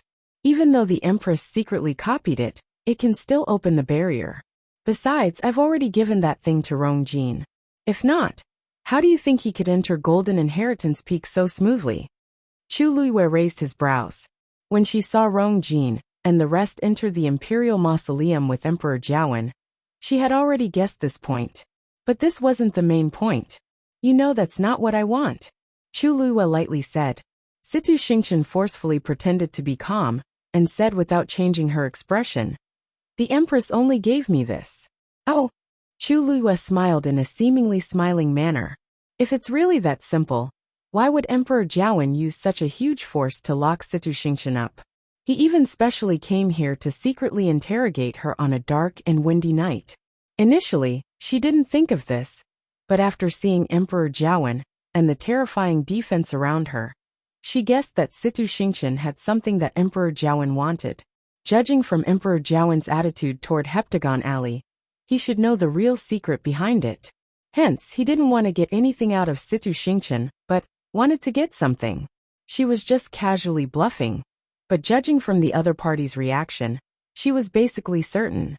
Situ Xingqian felt guilty under Chu Liyue's stare. How could this be? From the beginning to the end, she was extremely secretive and was not discovered by anyone. If I wasn't caught by Emperor Jiawen in the Imperial Mausoleum, I wouldn't be trapped here. She turned around, as if she didn't want to continue the conversation with Chu Liyue. It seems that there's nothing more to say between us. The moment she turned around, she quickly looked at the jade bracelet on her wrist. The two dots of light had already overlapped. This was something that Elder Zhongyi had specially given to her when she left Mingyue Tianshan. This jade bracelet contained one Dao Sect's Elder Zong's strength. Relying on this, he could quickly find her no matter where she was. When she was locked here, she immediately asked Elder Zhongyi for help. Now that the two dots of light overlapped, it meant that Elder Zhongyi was nearby. However, he didn't come even after a long time. Instead, Chu Liyue came. Hong! Hong! Hong! A series of explosions suddenly came from outside. Even the entire space started to shake. Situ Xingqian suddenly looked up. Elder Zhongyi is fighting with someone outside. She was elated. Elder Zhongyi is very strong, so it shouldn't be a problem for him to deal with these people from country Yaochen. As long as he can bring me away from here. Situ Xingqian. Chu Liyue suddenly spoke. Situ Xingqian instinctively turned around. Hua! Something suddenly flew towards her face. The alarm in her heart went off, and she immediately wanted to retreat. However, she was currently trapped in this metal cage, and her position was extremely small. She had just taken a step back when she touched the railing. She waved her sleeves and harshly swept that thing away. Chu Liyue lightly raised his brows. Situ Xingqian's force was indeed suppressed, and she couldn't even use a bit of force at this point. Emperor Jiawen really made all the necessary preparations to deal with me. However, this time, I'm going to benefit from it. Chu Liyue, don't think that I can't do anything to you just because I'm trapped here. Situ Xingqian quickly glanced at the ground and realized that it was actually a jade bottle.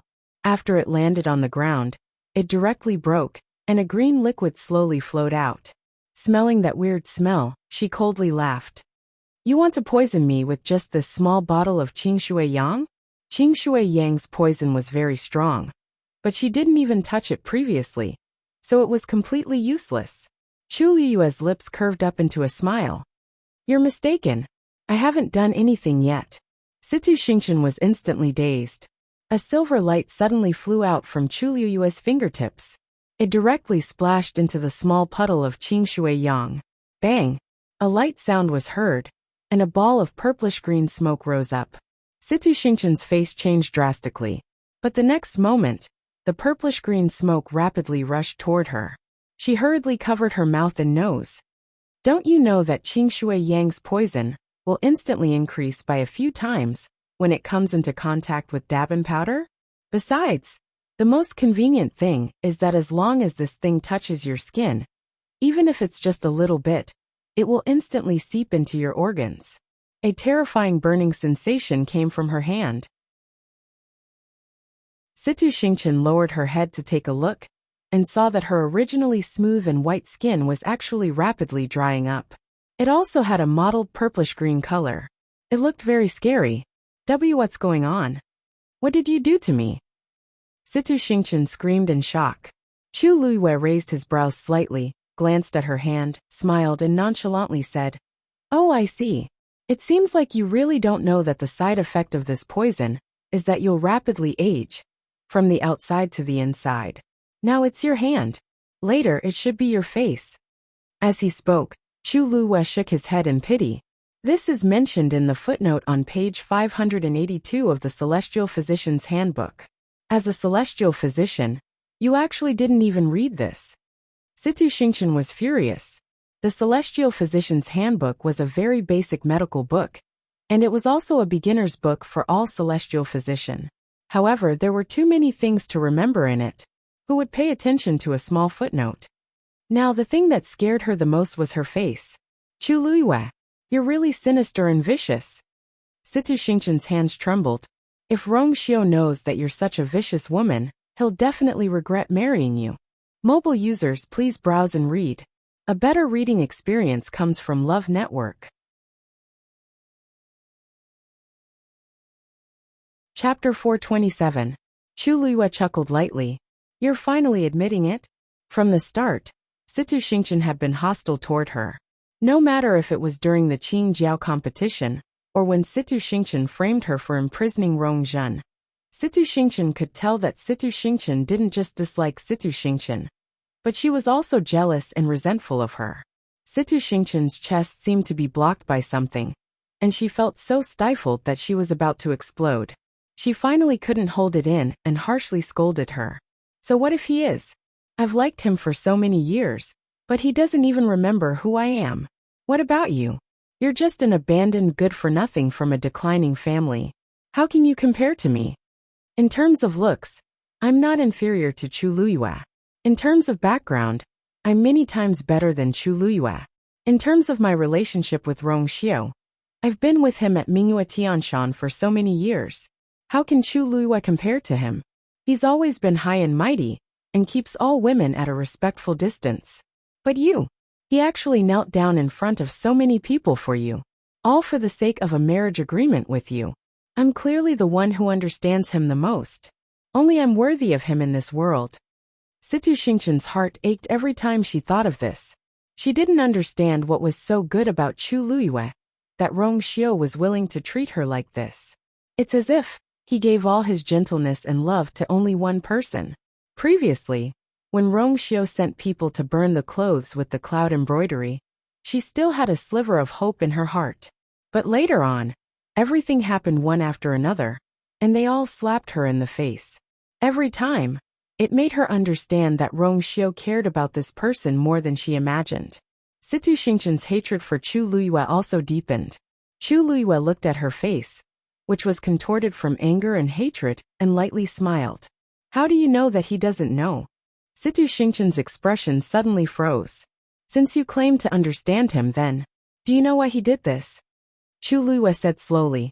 Every word was like a sharp knife that harshly stabbed Situ Xingchen's heart. The blood drained from her face in an instant, leaving behind a face full of fear and unwillingness. That's right. How could someone like Rong Xiao not know what kind of person Chu Luiyue was? But he still chose her. There was only one explanation. He was deeply in love with Chu Luiyue. She was the only one he wanted. From a very long time ago, she knew that people like Rong Xiao would only fall in love with one person if they didn't fall in love. Once they did, they would only love one person for the rest of their lives, and they would give everything they had. You, what exactly did you do? Situ Xingchen clenched her teeth, and her knuckles turned green from gripping the railing too tightly. At this moment, she inadvertently looked down and saw that her wrist had also turned purple. She was taken aback. If I really turn into an old lady with bruises all over my body, then in the future, there will be no future. Once she thought of that scene, she felt goosebumps all over her body. I definitely won't allow myself to become like that. As long as you bring me out, I guarantee that I'll hand the item over to you, said Situ Xingchen hatefully. But you have to guarantee that you'll also cure the poison in my body. If not, even if I go to hell, I'll definitely turn into a malicious spirit and come back to take revenge on you. Chu Luiyue's lips curved up slightly, and he thought to himself, interesting. Seriously speaking, I'm the one who went to hell and came back to take revenge. However, I didn't turn into a malicious spirit, but became Chu Luiyue. Who's afraid of who? It seems like the person outside is here to save you. Chu Luiyue suddenly said, You want to go out with me and take the chance to escape? Situ Xingchen's heart skipped a beat. I don't know what you're talking about. Chu Luiyue didn't need her answer either. I'm only here to take that item, not to save you. If you don't want to hand it over, then so be it. I've been here long enough. It's time for me to leave. Then, Chu Luiyue actually turned around and left. Situ Xingchen finally panicked. Stop right there. Detoxify the poison first. I can even feel that the poison has already spread to my arm. It wouldn't be long before her face would be completely ruined. Chu Luyue waved her hand. Seeing that her figure was about to disappear in front of her, Situ Xingchen finally clenched her teeth and said, "I'll give it to you." Chu Luyue stood still, then turned around and smiled at her. "Wouldn't it have been better if you did this earlier?" Situ Xingchen's face was filled with vigilance. "Cure the poison first." Chu Luyue gently flicked her finger. A palm-sized wooden cover fell. The purplish-green smoke seemed to be attracted by a certain force as it changed its direction and surged toward the wooden cover. When the last wisp of smoke disappeared into the wooden cover, Situ Xingchen finally heaved a sigh of relief. "Take the item out," said Chu Luyue. Situ Xingchen widened her eyes and raised her hands. "The poison in my body hasn't been cured yet. When you give it to me, I'll naturally cure it for you." Chu Luyue chuckled. Situ Xingchen choked and cursed in her heart. This Chu Luyue is really cunning. He won't take any losses. She hesitated for a while, but she knew that Chu Luyue could do anything. Hence, she didn't dare to be too presumptuous, and could only touch her jade bracelet. Then, a wooden box appeared in front of her. Chu Luyue's gaze lightly swept across the jade bracelet. It turns out that it's a cosmic bracelet. This item's value is much higher than a cosmic bag's. This is because it's easy to recognize a cosmic bag, but a cosmic bracelet looks no different from a normal bracelet.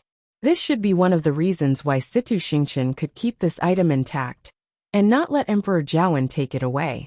This is the box that the Empress left behind when she was alive. Situ Xingchen took a deep breath in and finally pushed the wooden box forward. "As long as you can open this metal cage, the item in this wooden box will be yours." Then, she took another step back, as if she really wanted to hand the item over. However, she sneered in her heart. This metal cage has an extremely strong restriction. If Chu Luyue wants to take this item, he must solve this problem. If I can't solve it, this item will still be mine. If I can solve it, this metal cage will definitely be opened. I can then take the chance to escape. Anyway, Elder Zhongyi is outside, so I can definitely succeed.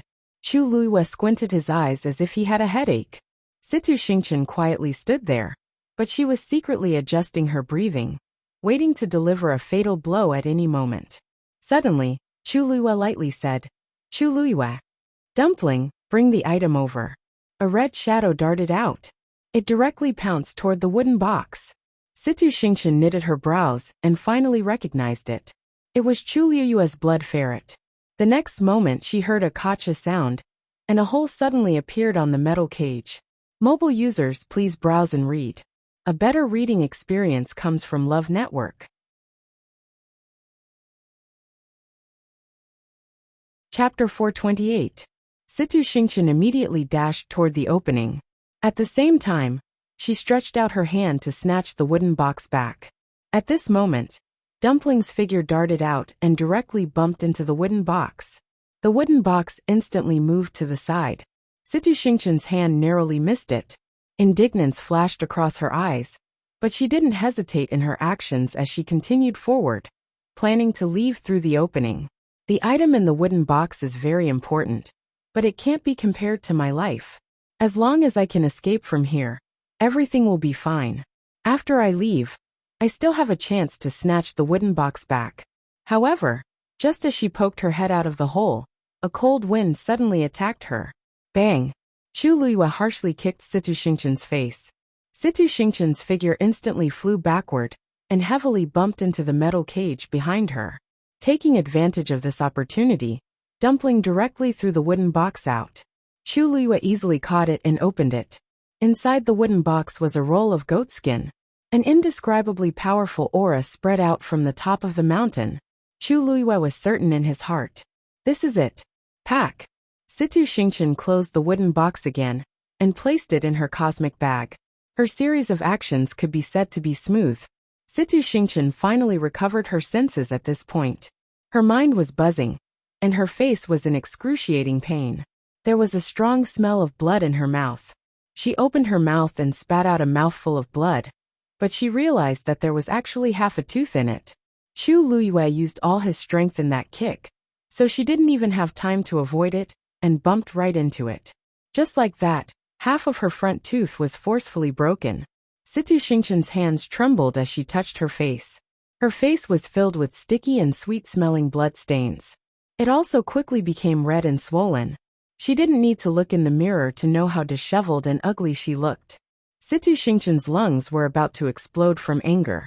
Not only did Chu Luyue snatch the wooden box, but he even disfigured me. This completely broke the last string in her heart. I'll kill you.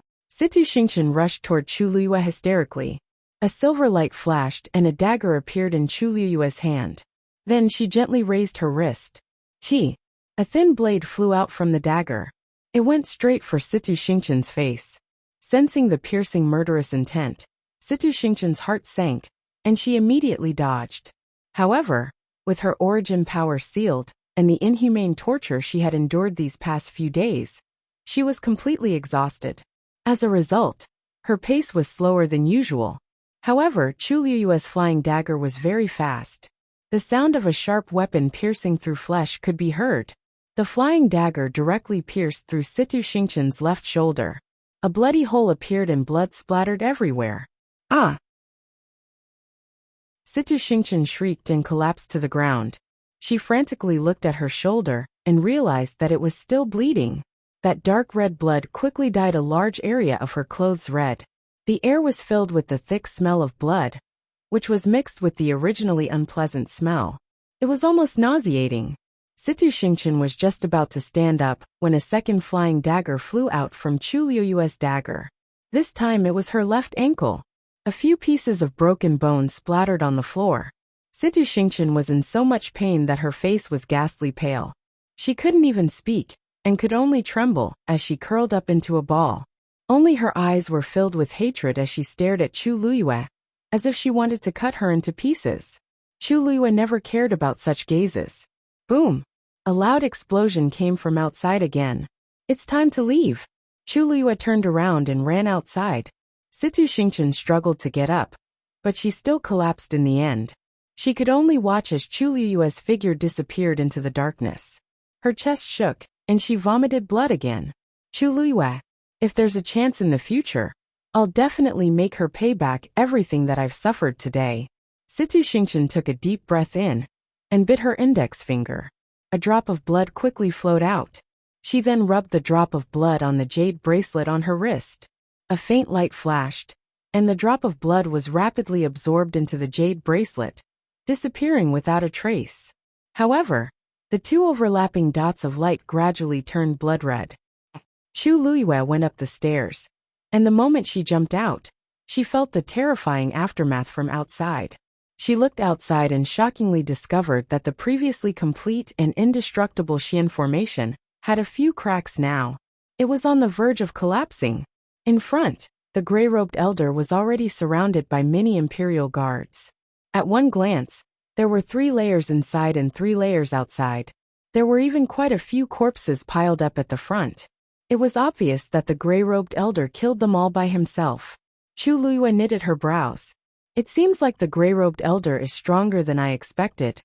It was also because of this that both parties were in a stalemate. They were in a stalemate. Suddenly, the gray-robed elder lowered his head, as if he were looking at something. His back was facing Chu Luyue, so she couldn't see what he was doing. But the next moment, the gray-robed elder's aura increased tremendously. Anyone who blocks me will be killed without mercy. This low and deep voice contained a shocking amount of energy. An invisible wave spread out in all directions with him as the center. Then, he actually turned around and directly rushed toward Blessing Palace. Chu Luyue's heart skipped a beat. He's coming in the direction I'm facing. Voila! The defensive Xian formation was completely torn apart. As long as he enters this palace, he'll immediately discover my presence. Chu Luyue surveyed her surroundings and realized that no matter which direction she escaped in, she would attract attention. Just as she was in a dilemma, a greenish-white fire suddenly started burning from Blessing Palace's side door. This was the scene that Emperor Jiawen saw when he rushed over. The gigantic silver Xian formation had already been torn apart, and a gray-robed elder had already rushed to Blessing Palace's door. The greenish-white fire rose up and instantly surrounded the entire blessing palace. His temples suddenly throbbed, and all the blood in his body seemed to have solidified. Stop him! Stop him! Situ Xingqian is still inside. This person clearly wants to use the fire as a smokescreen to bring Situ Xingqian out. This definitely won't do. Actually, Emperor Jiawen didn't know that the gray-robed elder was also trapped in the fire. The fire started very suddenly, and it was very fierce. Even though he was a stage 6 warrior, it was a little troublesome to deal with it. At the same time, Chu Luyue, who was in the palace, saw the jumping fire and quickly rushed out of the window at the side without hesitation. When she jumped into the fire, her body was instantly wrapped in a layer of red fire. A figure suddenly appeared in front of her. It blocked her path. It's that mysterious person. Mobile users, please browse and read. A better reading experience comes from Love Network.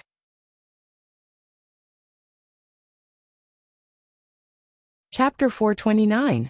Chu Luyue immediately became alert. Is he going to attack me at this time? The wide hooded robe completely covered his body, and there was a black scarf on his face.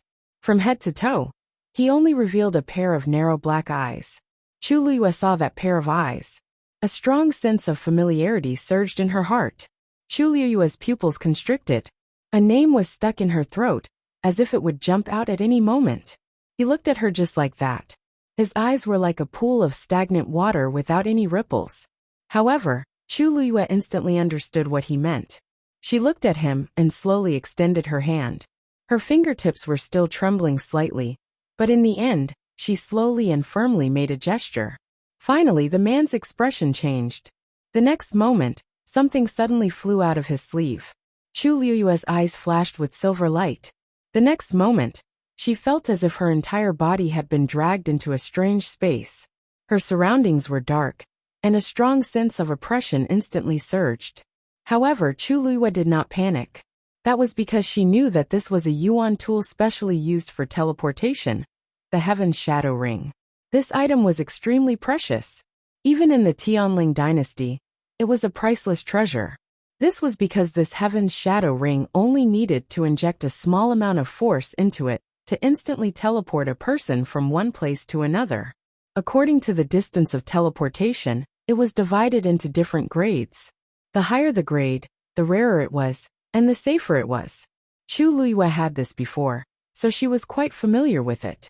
After sensing it, she was sure that this should be considered a high-grade Heaven's Shadow Ring. Although the pressure of the spatial turbulence made people feel uncomfortable, there was nothing to worry about. Furthermore, she could feel that the person was standing not far from her. Even though she could not see anything, Chu Luyue was not worried. Only that pair of long and narrow eyes kept flashing in her mind. She took a deep breath and suppressed all the questions and emotions in her heart. Not long after, the surrounding pressure suddenly disappeared. Chu Luyue heaved a sigh of relief. He looked up and realized that he had returned home. The lamp in her room was still burning, emitting a faint light as if she had never left. Looking at the moon hanging in the night sky, Chu Luyue did a rough calculation. The entire process took less than 2 hours. A gaze that seemed to materialize fell on her body. Chu Luyue's heart skipped a beat. He took a deep breath and finally turned around. Their eyes met. Chu Luyue's hands curled up slightly in his sleeves before he finally opened his mouth. You came here today to help me get something from Situ Xingqian? The man didn't speak, but the expression in his eyes changed. Chu Luyue couldn't describe that feeling. Her heart felt like it was stuffed with thick and soft cotton, making it hard for her to breathe. However, vaguely, there seemed to be a small ray of light that pierced through the heavy fog in front of her, giving birth to some hope and anticipation in her heart. The two of them fell into silence. Chu Luyue knew what she was waiting for. She even knew what the other party was waiting for. The cool moonlight shone down, elongating the two of their shadows. Chu Luyue's hands tightened and loosened.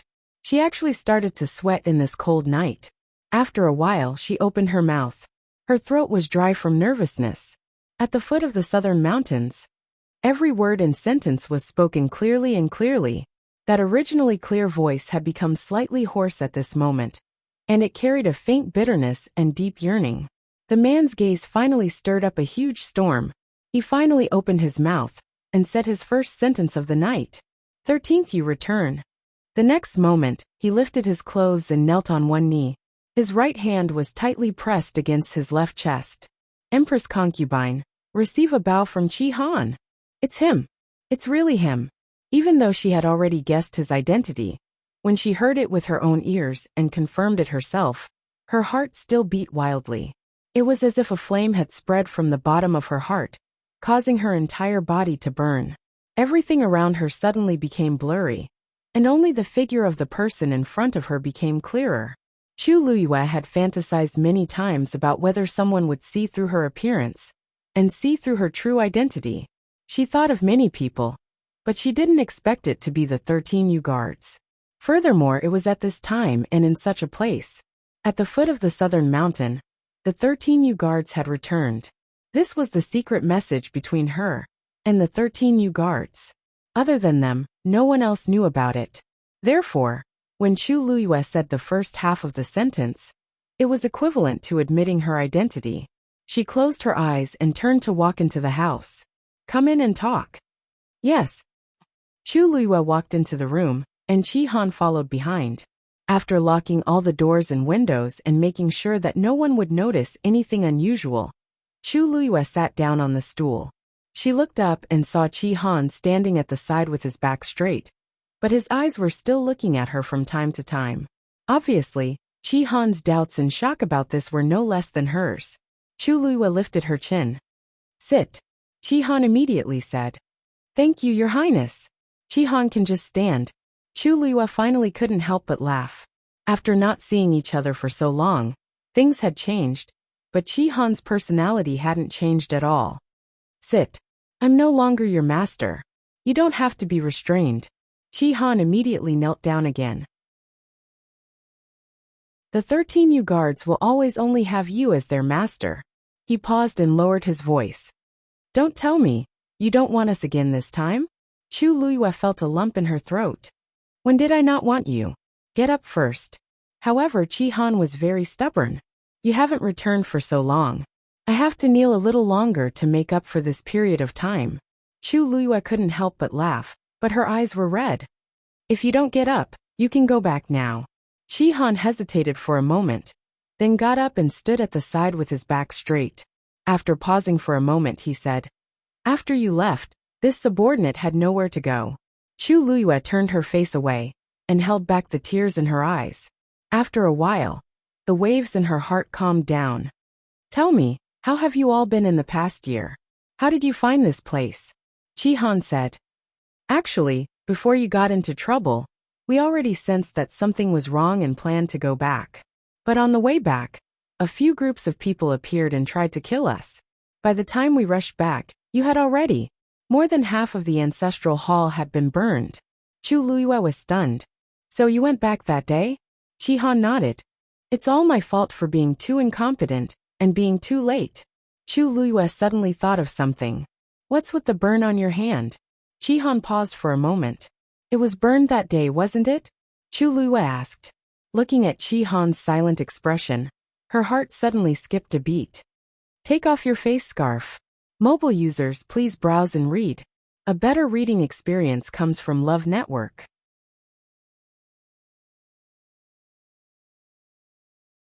Chapter 430. Chi Han hesitated for a moment, but he still did as he was told. The 13 Yu guard had always obeyed Her Highness's orders. When he tore off the mask on his face and lifted his hood, Chu Luyue's heart skipped a beat. The left cheek and neck of the young man in front of her were covered in burned scars. His originally delicate and handsome face had now become like this. Only his long, narrow, and cold eyes were still the same as before. You. Why did you? Chu Luyue opened her mouth with difficulty. After saying a few words, she seemed to be choked by something. After knowing that Her Highness was in danger, how could the 13 Yu guard escape? It's all because of our incompetence that we couldn't save Her Highness. Chi Han didn't care about the damage to his appearance and body. The only thing he cared about was that he went back too late and couldn't protect Her Highness. Chu Luyue didn't speak for a while. She always thought that she had died alone. She didn't expect that. The 13U guard had already gone back that day. What happened after that? After that, Jiang Yuqing continued to secretly send people to kill us. We planned to join forces with others to avenge you. But, Chu Luyue smiled faintly. Her eyes were calm, as if she was talking about other people. But you found out that most of them had already betrayed me, right? Chi Han hesitated for a moment before speaking. Actually, only a few of them betrayed you.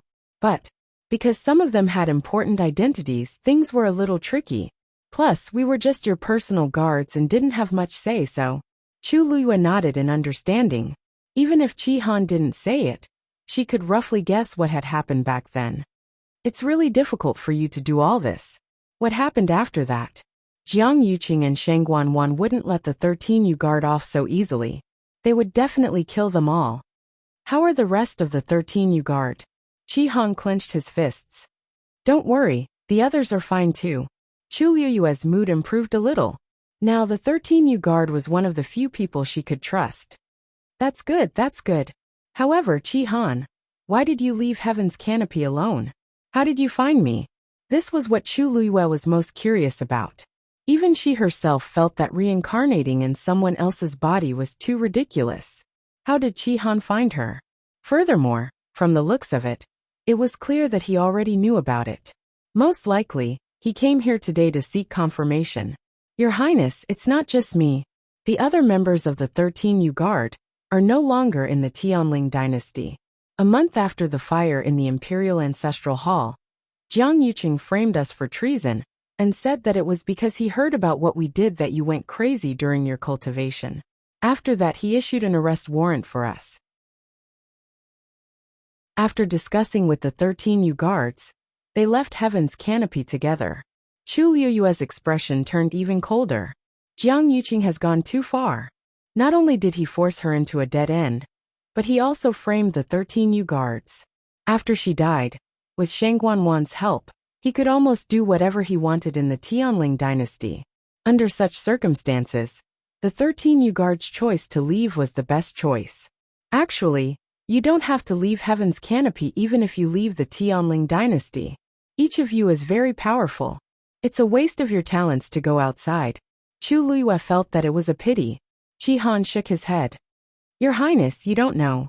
The reason why we left Heaven's Canopy was because we received a letter. Chu Luyue paused. What letter? A letter about you. At this point, Chi Han suddenly looked up and fixed his gaze on Chu Luyue. The letter said that if we wanted to avenge you, we had to leave Heaven's Canopy first. Chu Luyue was shocked. Who wrote that letter? Anonymous. Even now, we don't know who wrote it. But, under the circumstances, we didn't have any other choice, so we just did it.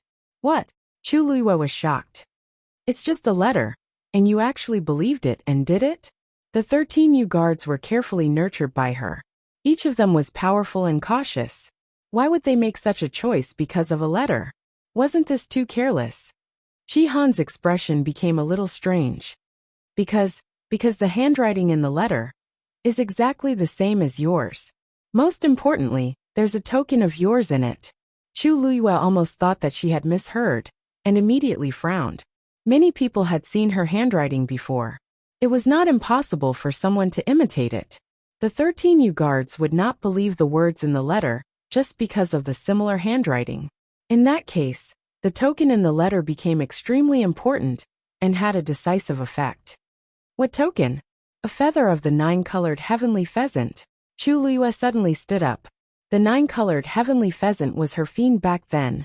Back then, she chose to perish together with the 9-colored heavenly pheasant and purposely let it out to save its life. But from everything that happened afterward, the 9-colored heavenly pheasant had clearly died that day. And the 9-colored heavenly pheasant's feather was extremely precious. It was the symbol of its status. Ordinary people couldn't even touch it, let alone pluck it off. Before she died, the 9-colored heavenly pheasant's feather was clearly still 9 neat and tidy. Since it was dead, how could anyone get its feather? Where did the feather in the letter come from? Digression, mobile users, please browse and read. A better reading experience comes from AI Network.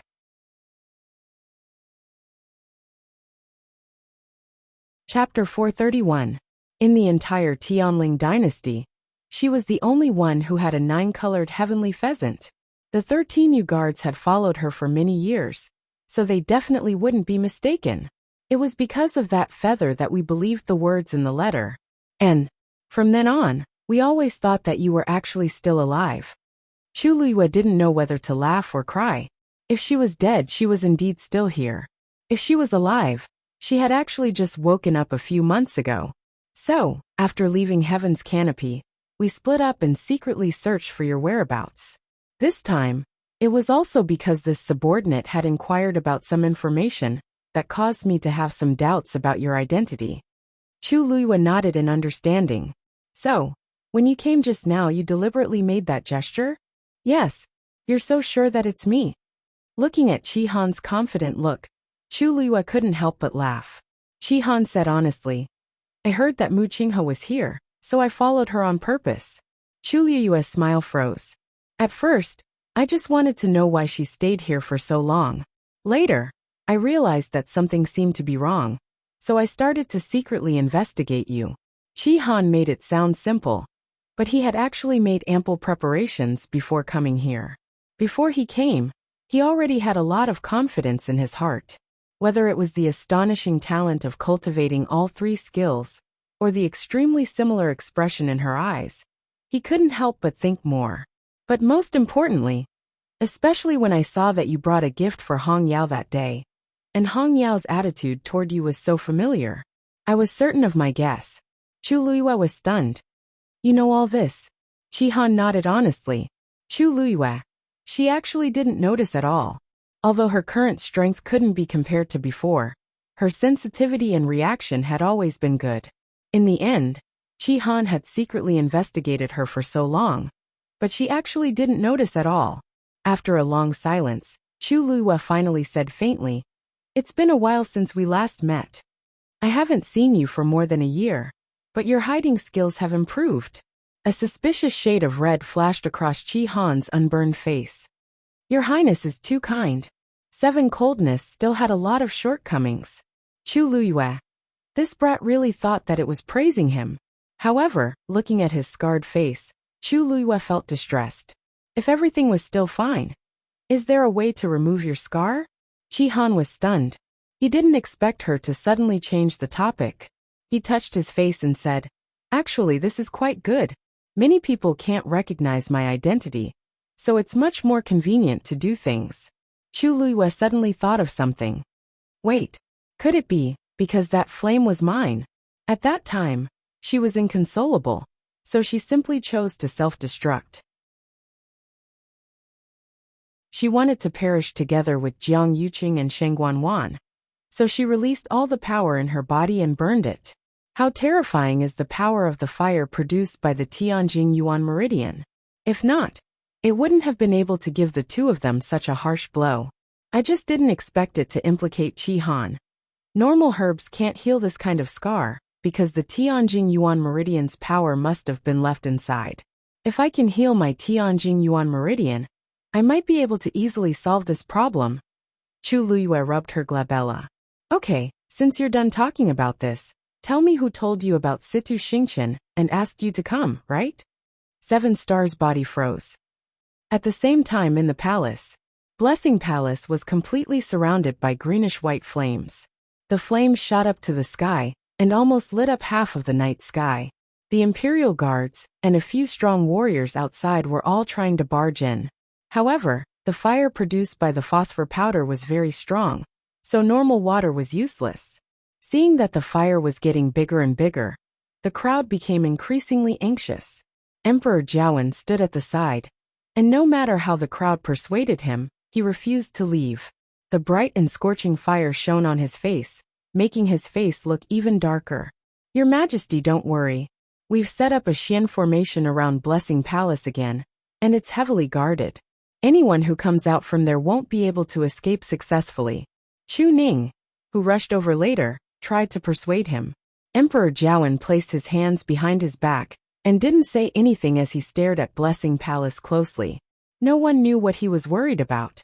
Upon seeing this, Chu Ning didn't say anything else as he turned around and rushed to the front. leading the Imperial guards to strengthen the defense. At this moment, Elder Zhongyi finally crossed the flames and rushed into the main hall. The moment he entered, he saw someone coming out from the ground not far away. It was Situ Xingqian. Elder Zhongyi was elated and immediately rushed over. Xingqian.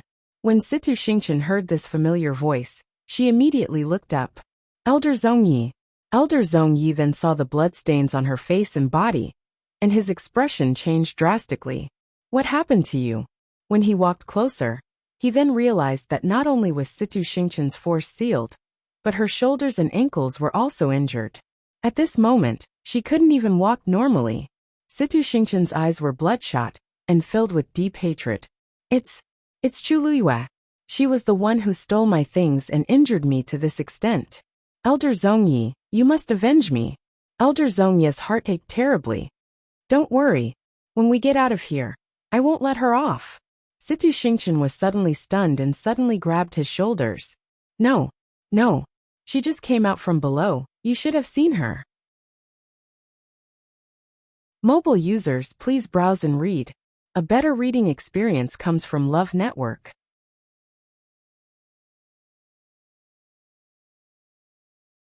Chapter 432. Elder Zhongyi knitted his brows. She came out.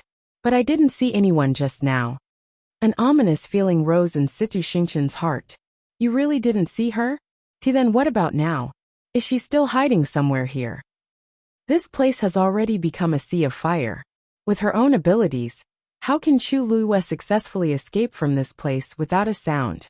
As she spoke, she agitatedly grabbed Elder Zhongyi's arm. Elder Zhongyi's heart ached when he saw her frantic and crazy expression. I wonder how much torture Xingqian went through inside for her to become like this. He comforted her. Xingqian, don't be anxious. Let's leave this place first. We'll talk about the rest later. Definitely not. Situ Xingqian screamed shrilly. She took that wooden box. I spent so much effort to get this thing from the Empress. How can I let Chu Luyue snatch it away just like that? I'm definitely indignant. Elder Zhongyi knitted his brows and asked, what wooden box? Is it very important? Situ Xingqian took a deep breath in. She didn't tell anyone about the wooden box and kept it carefully. Even when she asked Father and Elder Zhongyi for help this time, she only said that Rong Jin was the fake heaven's chosen son, and that she was implicated. Facing Elder Zhongyi's question, she instantly felt guilty. Why yes, it's more important. You must help me. Elder Zhongyi surveyed the surroundings, and his expression was tense. But Emperor Jiawen and the rest are already here, and there will be more and more people. The later it takes, the harder it will be for us to leave. Also, I don't know who set this fire on purpose. We must get out of here as soon as possible. If not, your body alone won't be able to take it.